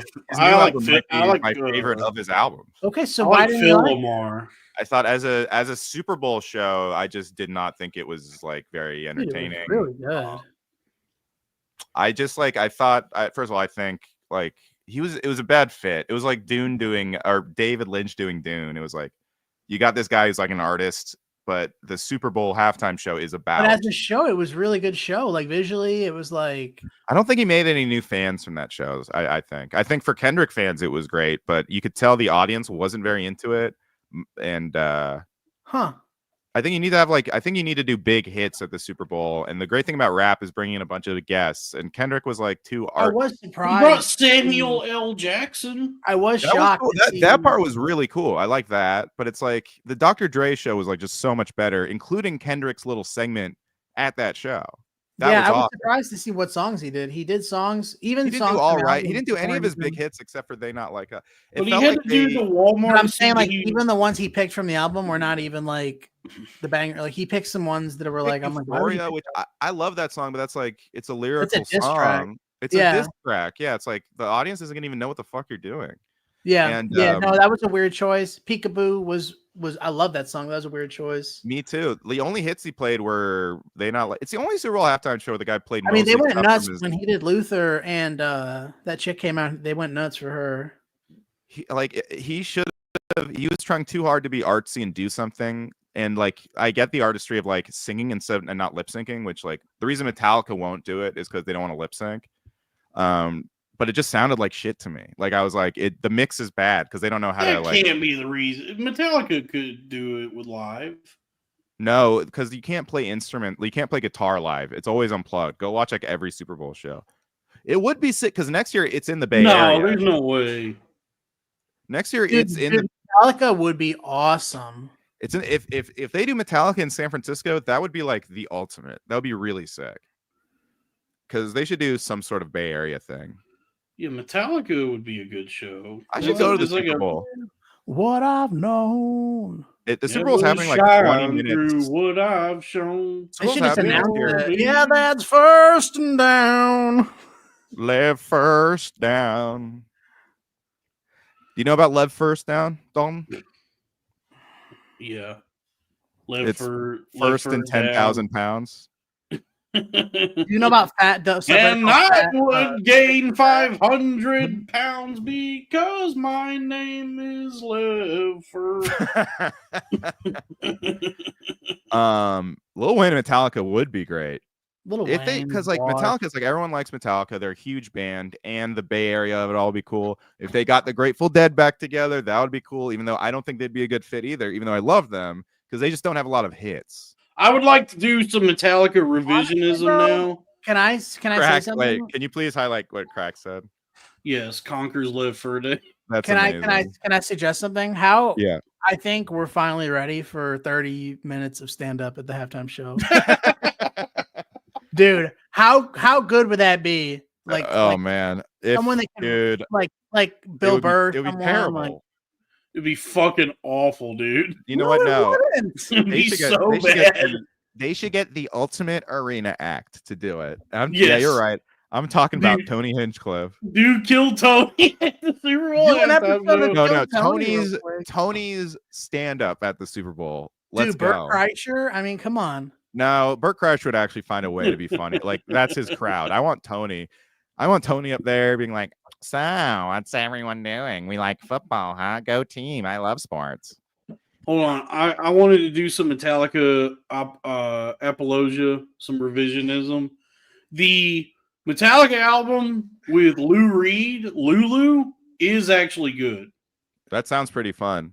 And by the way, Raphael, when it came out, everyone fucking they were so mad. Everybody was mad. I prefer the album with Lou Garrett.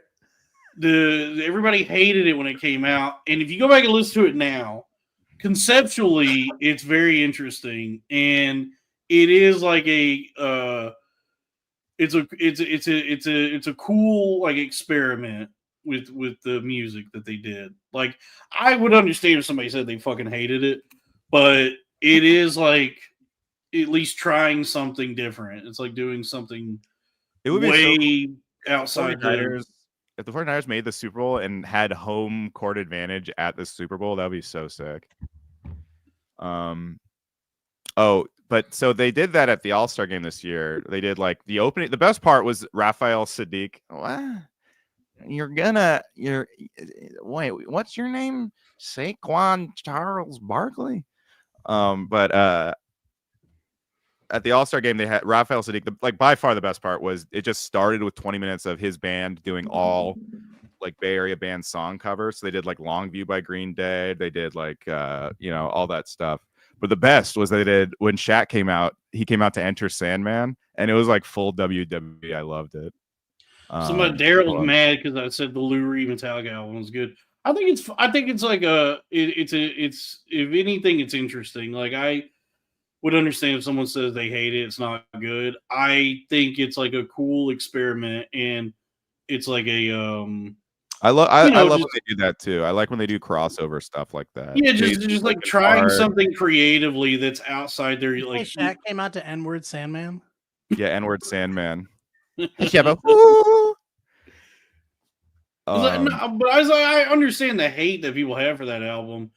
I just think it's like for a band that was hesitant, for a band that for many years has like always been hesitant to like venture outside of their usual sound to do something that that experimental and that far from what they like their usual purview, to be like, yeah, we're gonna do an album with Lou Reed and it's gonna be this like dissonant fusion of these two different sounds. I think is conceptually at least interesting. I don't know like how else to describe it. Maybe it's not good. I don't know. The last time I listened to it, I remember enjoying it. I remember thinking like fans do that just because it's like it's cool to at least like the attempt is at least interesting usually, even if it's bad. The Killers and Lou Reed actually did a fantastic song together. That's like what I'm gonna go. Wait, Sal, can I show you Shaq coming out? Yeah. He came out with a robot dog. Man, she's cute. Who the fuck is that? My wife. Shut up. Oh, yeah! What is it? The Masked Singer?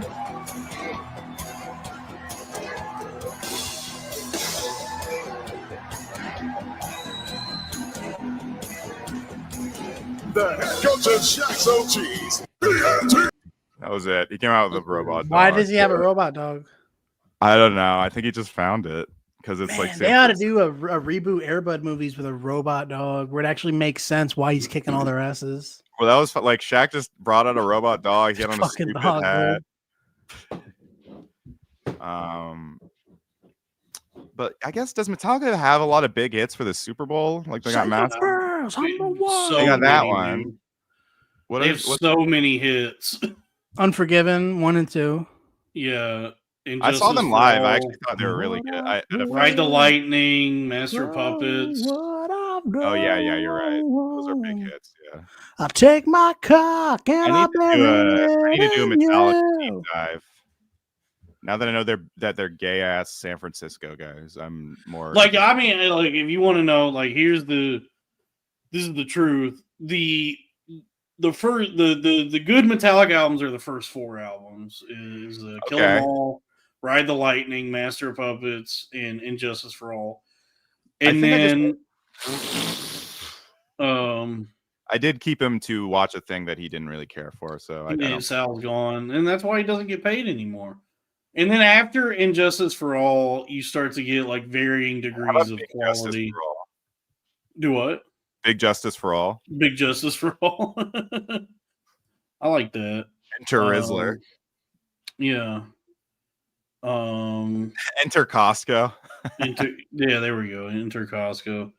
But yes, like when you get to the Black Album is like to me like too poppy. Like it's like this attempt. I don't know. It's well, they were super mainstream. Weirdly, yeah. The Black Album is just like too radio for me. Like I don't know. It is like a drop in quality compared to the previous 4. And then what's after that? You got Load and Reload. Those are pretty bad. Saint Anger. I mean, I'm gonna be honest with you, man. It's really just like the first 4 albums are great, and then everything after that you could just ignore. That's fine. I like doing a deep dive on like bands that I haven't really fucked with yet that I know are good. I just remember everyone spurging out over Saint Anger at the time. Well, see, that's the thing. Like with Saint Anger and the Lou Reed album, that was at least them trying something, like experimenting, getting down and dirty, and trying to experiment with their sound and stretch themselves creatively. And everybody fucking hated it. Everybody hated Saint Anger. Everybody fucking hated the Lou Reed album. Right. So then they just became a band that, like, just does the same thing kind of over and over, like with different albums. But it's the same. That movie about the making of Saint Anger was apparently really good, though, right? No, it's so fucking humiliating and embarrassing. Some kind of mar, yeah. That movie is really will, I guess, will dispel any sort of the magic of rock and roll. And, really, why? Because it makes James just look like a little bitch. Like, I understand he was dealing with his shit and he had to work through it. But to watch a movie about a guy who's just like rich as fuck and like deciding that he needs to go to therapy and quit drinking is, especially like for a band like Metallica, it's just like, we didn't need to see this. This kind of like breaks the spell that this band has cast over people is like this really cool, awesome rock and roll band. Badass, where it's just James Hetfield fucking crying because he can't quit drinking. He can't put down the cup. He can't. He could not put down the cup. But that's tough. I've heard it was good, but that I could see that being tough. Conversely, the Peter Jackson Beatles documentary made Paul McCartney look awesome in a way that I don't think people considered. I think, like it made you. What's that? I think everyone seemed pretty cool, pretty chill, except for John Lennon. Yeah. I mean, but everyone thought John was the leader of the band and the creative genius. While like during the, but if you watch it, it's just John is just like he's not a dickhead. He's just like so high the whole time and very passive. Like it looks like Paul McCartney is like the guy almost doing everything and trying to keep everything together. I think Paul definitely had a vision for the band, and had a lot of cool ideas. Him and George, I think, had a lot of cool ideas that they wanted to explore and make cool music. And John Lennon was just like, it seems like John was a little too big for his britches. Like he thought more of himself than he had a huge ego, I think. But and like honestly, he got sucked off like by the press. I probably have the most respect for Ringo, who to this day just has the attitude of, I'm just happy to be here. Yeah. No, Ringo is awesome. Yeah, my sister's favorite Beatle as a kid was Ringo, and I was like, oh, you're gonna have a good personality because you just like that he's the total underdog. Like he really is just the guy who's like, isn't this fun? He's like, I can't believe I'm here right now. And yeah, because that's the thing. It's like they all kind of are like bickering and like tension. It's like you guys are like, this is like the greatest gig ever for all of you guys. But look, I've been there. But that was the thing I did like about John Lennon is he did like come town music when he was like riffing around. Like they'd be like trying like I forgot what it was, but he would be doing like famous songs that he wrote, but he would be like, and I'm gay, and you suck the cock, and like he would like do those kinds of songs. That was the cool thing about that documentary, to see that like the creative process for even a band like that was them just like fucking off until until just like it literally reminded me of the Loud Boys when I was watching it, because it was like right when things were falling apart, and I was they're just like fucking around until just out of the ether they come up with a great song. Like a classic hit. A lot of great musicians say that like their best stuff they ever written just kind of comes to them out of nowhere. Like Oasis said that about like Wonderwall. I think it was just like he got it in like the first try and he didn't like think about it. He was like, oh, let's do that. Yeah. Hunger Strike by Temple of the Dog. Theo Von Lennon. Okay, Pat DeRose. Well, imagine all the people, man, living life in peace. Dude, that was the thing when I was watching that I can't believe how many people actually enjoyed that Nirvana thing with Post Malone. I was like, this blows, dude. I was thinking Sandler should have gotten he would have done a better job than Post. But what I did appreciate about it was that Chris Novoselic had the Ringo spirit where he was like, this is fun. Yeah. He's just like, I'm happy to be here, boys. He thought he was just gonna have to be like a libertarian. But he got to like be back. Yeah. Because Chris like he didn't do anything solo, right? He just like no, he's like a politician now. Yeah, that's crazy. He's like a mayor or something. Chrissy? Chrissy Nirvana. Like whatever you think about the Foo Fighters, I actually like some of their songs, but and I think some of their albums are pretty good too. But it is impressive that Dave Grohl was able to step out of the Nirvana shadow, I reckon. What, you don't like Dave Grohl? I'm not a big fan of the Foo Fighters, no. But isn't that interesting though that he was able to like start a very different thing and be popular with that? Like how many times has that happened before? Beyonce did that? No, she was always the main character of Destiny's Child. Gwen Stefani. She was the Rizzler of Destiny's Child. Bill Child. Collins. No, I'm saying who's been like the other guy in a band and like become big on their own with a different sound. There was only 3 people in Nirvana. Still, he was like the other guy. And I think a couple of fellas. I don't think Dave Grohl was ever the other guy. I think he was a pretty celebrated drummer when Nirvana was big. But no one, I think, would have called that he would have been a big star on his own, though. Right, but I mean, nobody knows who's going to do good at music. I agree, but I'm saying I'm always impressed when that happens. Like, first of all, most drummers are like retarded. And Dave Grohl, yeah, Everlong's a good song. I like the Whole Color and the Shape album. Who's another one? Who's another guy that like broke off and did another thing? Frusciante. Frusciante is actually a genius, and like yeah, similar, I think. Yeah, Frusciante fucking nothing. Do what? Flea hasn't done shit. No, Flea has done a lot.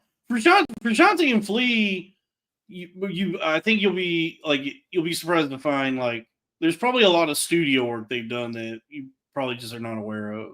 Right. Because I feel like they like a lot of bands will bring them in to help with an album, and they appeared on the album of big bands. Okay. But I think Flea has done a lot.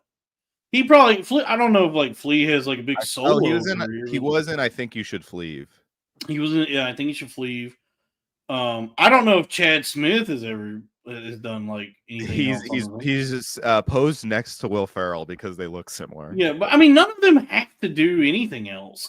It's like you're already one of the most successful bands of all time. So like Frank Ocean, he from Odd Future. Oh yeah. But he was kind of successful from the Jizza. Jizza never really escaped. Oh, you know what? His solo Liquid Swords. Yeah, his solo stuff is really good. Yeah, but he was a huge part of Wu-Tang though. He's the first guy to speak on 36 Chambers. Who else? Who's another guy that did a thing? Like who was not the main character in a band, but was able to spin off and become huge, or at least release like awesome shit. Harrison, honestly, is probably up there, you know. George Harrison. Neil Young is a good one. Crosby, Stills, Nash, and Young. Yeah. I call him Neil old. Mm-hmm. Rob Zombie. Rob Zombie's a really good one. Yeah, see, I think it's like not that many. It's very it's few and far between. I'm trying to think. Yeah, the original Weezer bassist did a solo album that's actually like incredible in the great Lost Weezer album, but that was it. He just did like one album basically. Who else? Yeah, so that's what I'm saying. I think it's impressive. Even if you don't like him, it's impressive that Grohl was able to do that. Jelly Grohl. Jelly Grohl. Yo, don't put that out in the universe. That will happen. Jelly Grohl. Oh my god. Jelly Grohl. There's a very good chance of that actually being a thing. That I will bet Dave Grohl would love Jelly Roll. Yeah, Jelly Grohl is probably already in the works. Like, I have always been. I'm so humble that just a fat man from small town can meet the singer of Best of You. Now, could I please be on your album, Bubba? Yeah. Jelly Roll's like, when I was a kid, I didn't care much for that Nirvana, but I love Foo Fighters. Yo, Post, that was awesome. You killed it, SNL, brother. Could you give me Dave Grohl's number, please? You know, fucking Roll's ass is always asking for shit. Mm-hmm. Oh, but as a comedian, I'm also always asking for shit. Jelly Grohl might actually not be that bad. I'll check out if Jelly Grohl does an album. I'll check. I would listen to that. Yeah, I'll listen to Jelly Grohl. And you give me the best of you. Yeah. I got kicked. Fuck, dude. I have. I think Crack does make a good point that if Kurt Cobain had not blown his brains out, I think Dave Grohl would have been fine where he was. But I'm saying like he was handed a shit situation and was able to like create his own successful career. By the way, I got the Crowder Boys audio feed. I'm on top of that. It's up to date. I gotta fucking update the audio for this channel. Yeah, I need to start getting stuff going for dude. I'm a bad producer. I'm a great broadcaster, bad producer. I see why Segura needs a NASA control center of people to do his. Yeah, my whole problem is like everyone's like, isn't it great we can DIY and like put out our own stuff? I was like, no, because like I'm terrible at that. I got into comedy because I'm not good at producing or being my own agent or any of this shit. It's not that difficult, but it is. It's just that I'm lazy. Well, it's more so. I think it's just you need to get in the habit. It's just habits, and building habits is hard. And habits. But I'm breaking the habit tonight. So yeah, imagine if Fort Minor, and they're saying Fort Minor, got huge after Chester, but Chester had to go back to Lincoln Park and get a lady to sing the songs. Yeah, lady.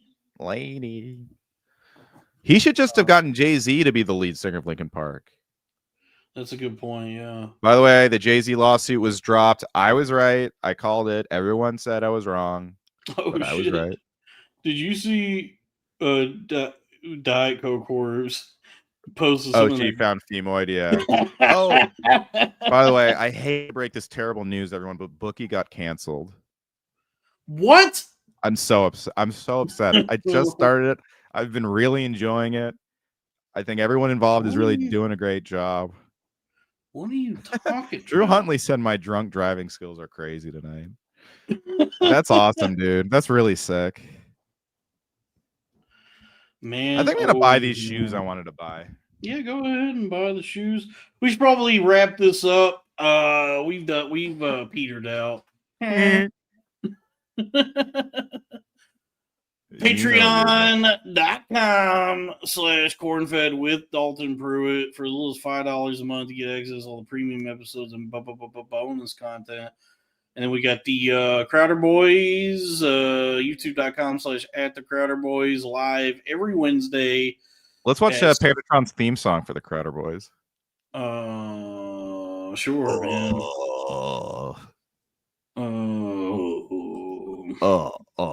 Panatron, drop that link if you have it. I'll find it. This is 10% real, 20% time, 50% concentrated power of Bill. Very good crack. Here, I found it. So this is we got to figure out how to get new 30% rule. Thank you for the super chat, Robbie's third cousin, $2. Good show, boys. Yes, thank you. That was fun. Maybe we should reboot the Loud Boys, but with sound. Cold. What is Joe up to? Yeah, we should. Yeah. What is Joe up to? He's just doing stand up, I think, and okay. He's got a girlfriend. He's dating Kelly Taylor. Remember her? Oh yeah, Joe Gorman's got a girlfriend and he hates that bitch. He actually does seem in love with her. He told me, he's like, I'm so in love with her that I'm not even cheating on her. Like, good for you, dude. Wow, what a cool guy. Here we go.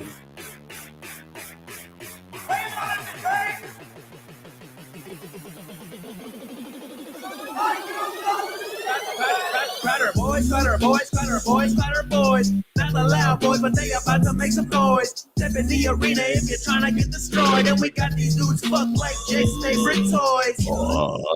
Hey, I got a new rule, please be nice to me. Haters getting mad cause the squash is on my plate. But I am a good winner, so I really can't relate. Big shout out to Dalton, that's the goal, we choke the bowl. And Crack is in the back, rolling back so he can choke and blow. Matter of fact, step right up if you a friend of the show. Crowder boys, Crowder boys, Crowder boys, let's go. Stephen A. We'll be on the Patreon.com/Crowder-Boys. In the description. Dude, the Ernest gets me. What the fuck? Dude, what the fuck? Yeah, I wanted to talk, dude. I wanted to talk. What the fuck? I thought you were gonna go to me. Fuck, dude. Oh, come on. What the fuck, dude? Yeah, that always puts a nice little smile on my face. That's good, man. I miss Broke DJing. Oh, I did invite Alex to step into the arena. You invited Stein? I mean, kind of. At the end, he was like, I thought me and Robbie were gonna, I thought we were gonna fight a little more. I was like, why? He's like, because you're liberal, right? And I was like, I mean, yeah, but like, how do you even know my politics? And he's like, and then I was like, well, you know what? You'll have to just step into the arena of ideas. You know, we are a serious debate show. Yeah. So it was in like the last minute of the last podcast. Damn, dude. Well, I hope you think I'm cool. Should we invite on prime time Alex Stein 99? I'll fucking do battle with Stein in the arena. Mental melee with primetime Stein. Yeah. You'll find this hard to believe, but it was a little hard to get a word in with Lewis and Alex. No, it was fun. Yeah. It was actually you couldn't even get one in edgewise. I was edging to it. It was mostly defending Ian Fidance from that weird chick from Texas. Oh yeah. Oh, she sucks. You know what's funny about Alex too? Is it like as soon as the mics are off, he's a different guy. He's like so much more like Oh yeah, hey dude, it was a great time. Really nice to meet you, man. Like, Wow. wow. Yeah, it was like he's very Yeah. soft spoken. It was very wild. I did really enjoy Alex Stein's Luka Doncic video, and I told him that. I don't know. I don't even know if he means well, Joe Hogan, but he like some of his shit. I'm like, oh my god, man. But then some of it is funny. I don't know. You know what? He has such a winning smile that it's like him and Fuentes are a little similar, where they'll say crazy shit, but they're like smiling, and they're like, well, how can you hate this guy? Mm-hmm. You know. Damn, I lost all my money in meme coins, dude. I'm broke. Coin. Yeah. I'm glad I didn't. You guys almost convinced me to get into it, but it's not even because I like thought better of it. It just seemed like too hard to get into. It's not hard to get. It's just like not going on Fish Tank Blake Turner. Shut up, man. Honestly, it's just a matter of like timing it right, because you have to like it. You know, it all moves so quick. So like you have to find one, buy it, and then like a half hour later sell it. Otherwise, you'll just lose all your money. Right. Yeah. Yeah, it just seems like gambling. It's like I'll gamble on sports. Like, why would I? Yeah, it's like gambling combined with. It's like you're trying to like become part of a scam, but then be the person that's doing the scamming. Like, find something early enough that you can invest like $8. Right, and then sell it for like $1,000, which means that somebody on the other end of that is left like holding the bag, like they lost. Right. Yeah. So it's like you're just trying to be the person who scams instead of get scammed. That's pretty much what it's like. It's PvP. Right. PvP. Yeah, P2V. So, do you see Apatow being like? I mean, people are saying like Hollywood. I think if someone made a movie as funny as The Hangover, a ton of people would go see it. It's like, well, why don't you do that, Judd? You're like one of the only people who can make a comedy movie. He doesn't make comedies. He doesn't even make comedies anymore. He makes but not. I've never. I guess like the 40-year-old version when that came out, that made me laugh. There's nothing. Funny. I didn't even know. I don't think that. Did he do Walk Hard? He produced it. Yeah, I have not seen. The shit Apatow's produced is really good. Yeah, I have not seen an Apatow directed movie, like a movie he's directed, that I think is like really funny. I think Knocked Up is very funny.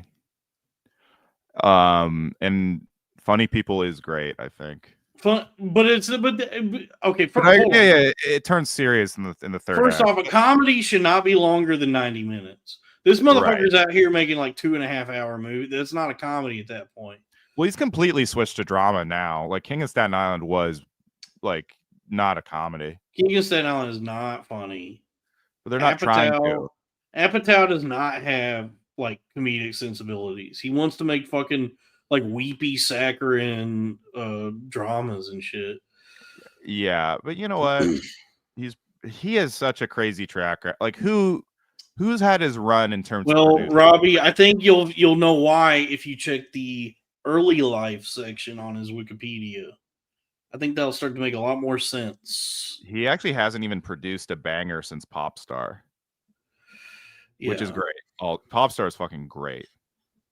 And he shows his penis in it. The chat is naming movies that they think are he didn't direct any. He did not direct Superbad. He did not direct Pineapple Express. The movies he's directed were 40-Year-Old Virgin, Knocked Up. What else? Funny People. This is 40. This is 40. King of Staten Island. Trainwreck is actually pretty funny. The problem is just Amy Schumer. But like the Bill Hader and LeBron stuff is very, very funny. Yeah. And you know what? You can kind of tell if you watch it again, you can tell Apatow doesn't really trust Amy Schumer, because almost every scene has someone like it's like constant cameos and someone like a better comic than her in it. Like Colin Quinn's in it a lot, David Tell's in it. Like it's a lot of like kind of John Cena is funnier than she is. That's the thing. It's funny proofing Amy Schumer if you go back and watch it. Like I don't think he trusted her like to carry a movie. Crack me up when this is E40. Oh, my wife doesn't like that. She's turning 40. Oh, she used to be my shorty, but now she's old. Tell me when to go. Tell me You when. know what's a good movie? Meet the Parents. It is that Ben Stiller is awesome. Gaylord Fokker. Gaylord Fokker. Meet the Parents is funny. I know it's like hack, but Step Brothers is like my favorite comedy, and he produced that one. Step Brothers is awesome. Yeah. Yeah, that's like my favorite. Besides, even like Adam McKay, like he went on. Yeah. Even he made good movies after that, but he definitely like steered way far away from doing like actual comedies. But they all did that. They all pivoted because it's like, and anytime, like the one thing that Rogan is right about is like, or the right is right about is like they don't make comedies anymore, and it's fucking true. Because like Mike White's doing White Lotus, Ben Stiller is doing Severance, fucking all these people are doing drama now. Todd Phillips is doing the Joker. All these guys used to do like raunchy, edgy comedy movies. They all know that that's not you can't make a good one anymore. Dude, we talked about this, but if how about Meet the Canyon? Okay, that's good. I think we talked about it. It was like if you watch the movie Vice, if the goal of Adam McKay is making Vice to be like a scathing indictment of Dick Cheney and that whole thing, he completely fails at doing that. Because like when you watch Vice, you go, Dick Cheney and Donald Rumsfeld are fucking awesome. Vice is the best buddy comedy made in like the last 10 years, but it's about Dick Cheney and Donald Rumsfeld. Yeah. It's like you watch buddy comedies, and I watched Vice, I was like, this is completely scratching my itch for this, because these guys are hilarious. It endears you to them where you go, I'm rooting for Dick Cheney and Donald Rumsfeld. They're the guys. Like, they're the fucking boys, dude. That makes it a good movie, even if it like he couldn't resist like just how much fun those fellas are. Yeah, even The Big Short is like it's like Adam McKay shouldn't have. I mean, if he wanted to like take down the Bush administration, he shouldn't have made it, because he obviously is endeared to exactly the kinds of people who are in the Bush administration, like fratty guys, like kind of acting above their pay grade. Like that's why he wrote Bush so well, like for Will Ferrell. By the way, strategery, Bush never said that. That was Will Ferrell's Bush. I never thought Bush actually said that. A lot of people did. SNL used to be that influential that like the Tina Fey, Sarah Palin, like a lot of people think Sarah Palin said a lot of that stuff too. I watched Nailin' Palin. Did you ever watch that with Lisa Ann? I did. Yeah. Yeah, cool. The girl who played Palin in Nailin' Palin was in an Eminem video too. It was Lisa Ann. Oh, Robbie, Lisa Ann. Come on, it's Lisa Ann. You know who she is. Oh, Lisa. All right. I think we're done. Everybody check out Nailin' Palin. Yeah, I would love to. Yes, I would love to get my hands on some Bush. Very Vice. Yeah, I'd love to. Wait, is that funny that has anyone ever tackled the fact there's a guy named Dick in the Bush administration? Wow, Robbie, you just cracked this wide open. You just cracked that wide open, dude. I butt cracked it. Mm-hmm. Yeah, Bush is kind of cool though. It's like yeah. I actually don't hate Bush. I think he was kind of like. Oh no, I meant like a girl, like when a woman has pubic hair. That is also cool, dude. Shirtless Jesus cool. has been going crazy on the Twitter lately, man. Yeah, the girls must all be synced up or something. It must be like the moon or something. You got all the girls going fucking crazy. I think it's the week. It's because it's like right after Valentine's. This is her, Fred Blasey, and Fred Blasey broke up with her boyfriend. She must have. All the like BPD girls are like. Even Florida Woman is dipping back into showing some cleavage. Diet Coke whore's back in our group chat. Audrey Horne is tweeting. Oh things. yeah. She would go out with me, and I'm gonna take her up on that. I did, dude. I did. I think I mentioned it. I tweeted about this one time that I think that like social media has somehow caused like women to sync up with each other, like in the same way that like they've always synced up. But like when like some girls live together, their periods sync up. Yeah, sorority. I think social media has done that. I think they've like digitally somehow all the women have synced up, and you can track their menstrual cycles by how fucking crazy they're behaving on Twitter. By the way, Dalton, when are you bringing back the Caucasian critic? I'll do one. I got a lot of irons in the fire. Nick Fuentes just tweeted out something fucking hilarious, honestly. Greg says Fred Blassie is a wrestling legend, not some big titty dummy. Well, you know what, Crack? I know she might be a BPD narcissist, but beautiful big-titted women don't just fall out the sky, you know? Mm-hmm. Kanye was so real for that one. Yeah. Wait, yeah. Banjo on $2 Machine Head. We got that's when Bert Kreischer goes down on you.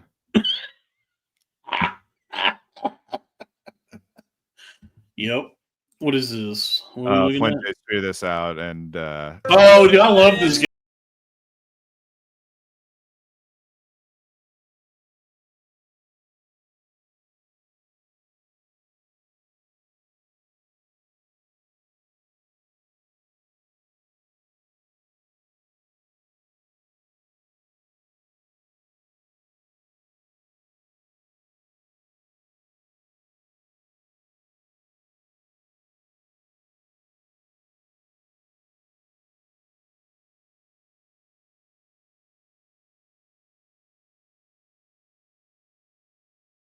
Afraid of you. Dude, well, I showed him to Sal because that guy's awesome. Because me and Sal watched the one where he reacted to "Ironic" by Alanis Morissette, and right. And there's a point where she says, I think it's when she goes, it's like 10,000 spoons when all you need is a knife, and then he goes, oh, that's the worst.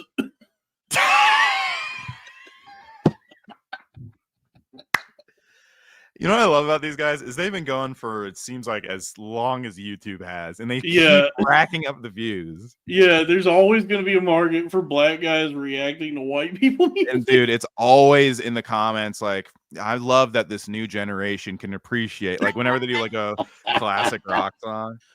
Crack Nico said the Kanye was so wrong about that. Crack, that Kanye was quoting Jay from Dogma, so take your show up with Jay from Dogma, not Kanye.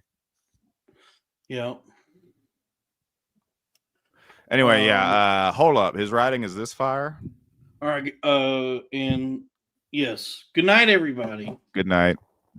I'm hungry. I gotcha. Hungry like the Jamie Wolf.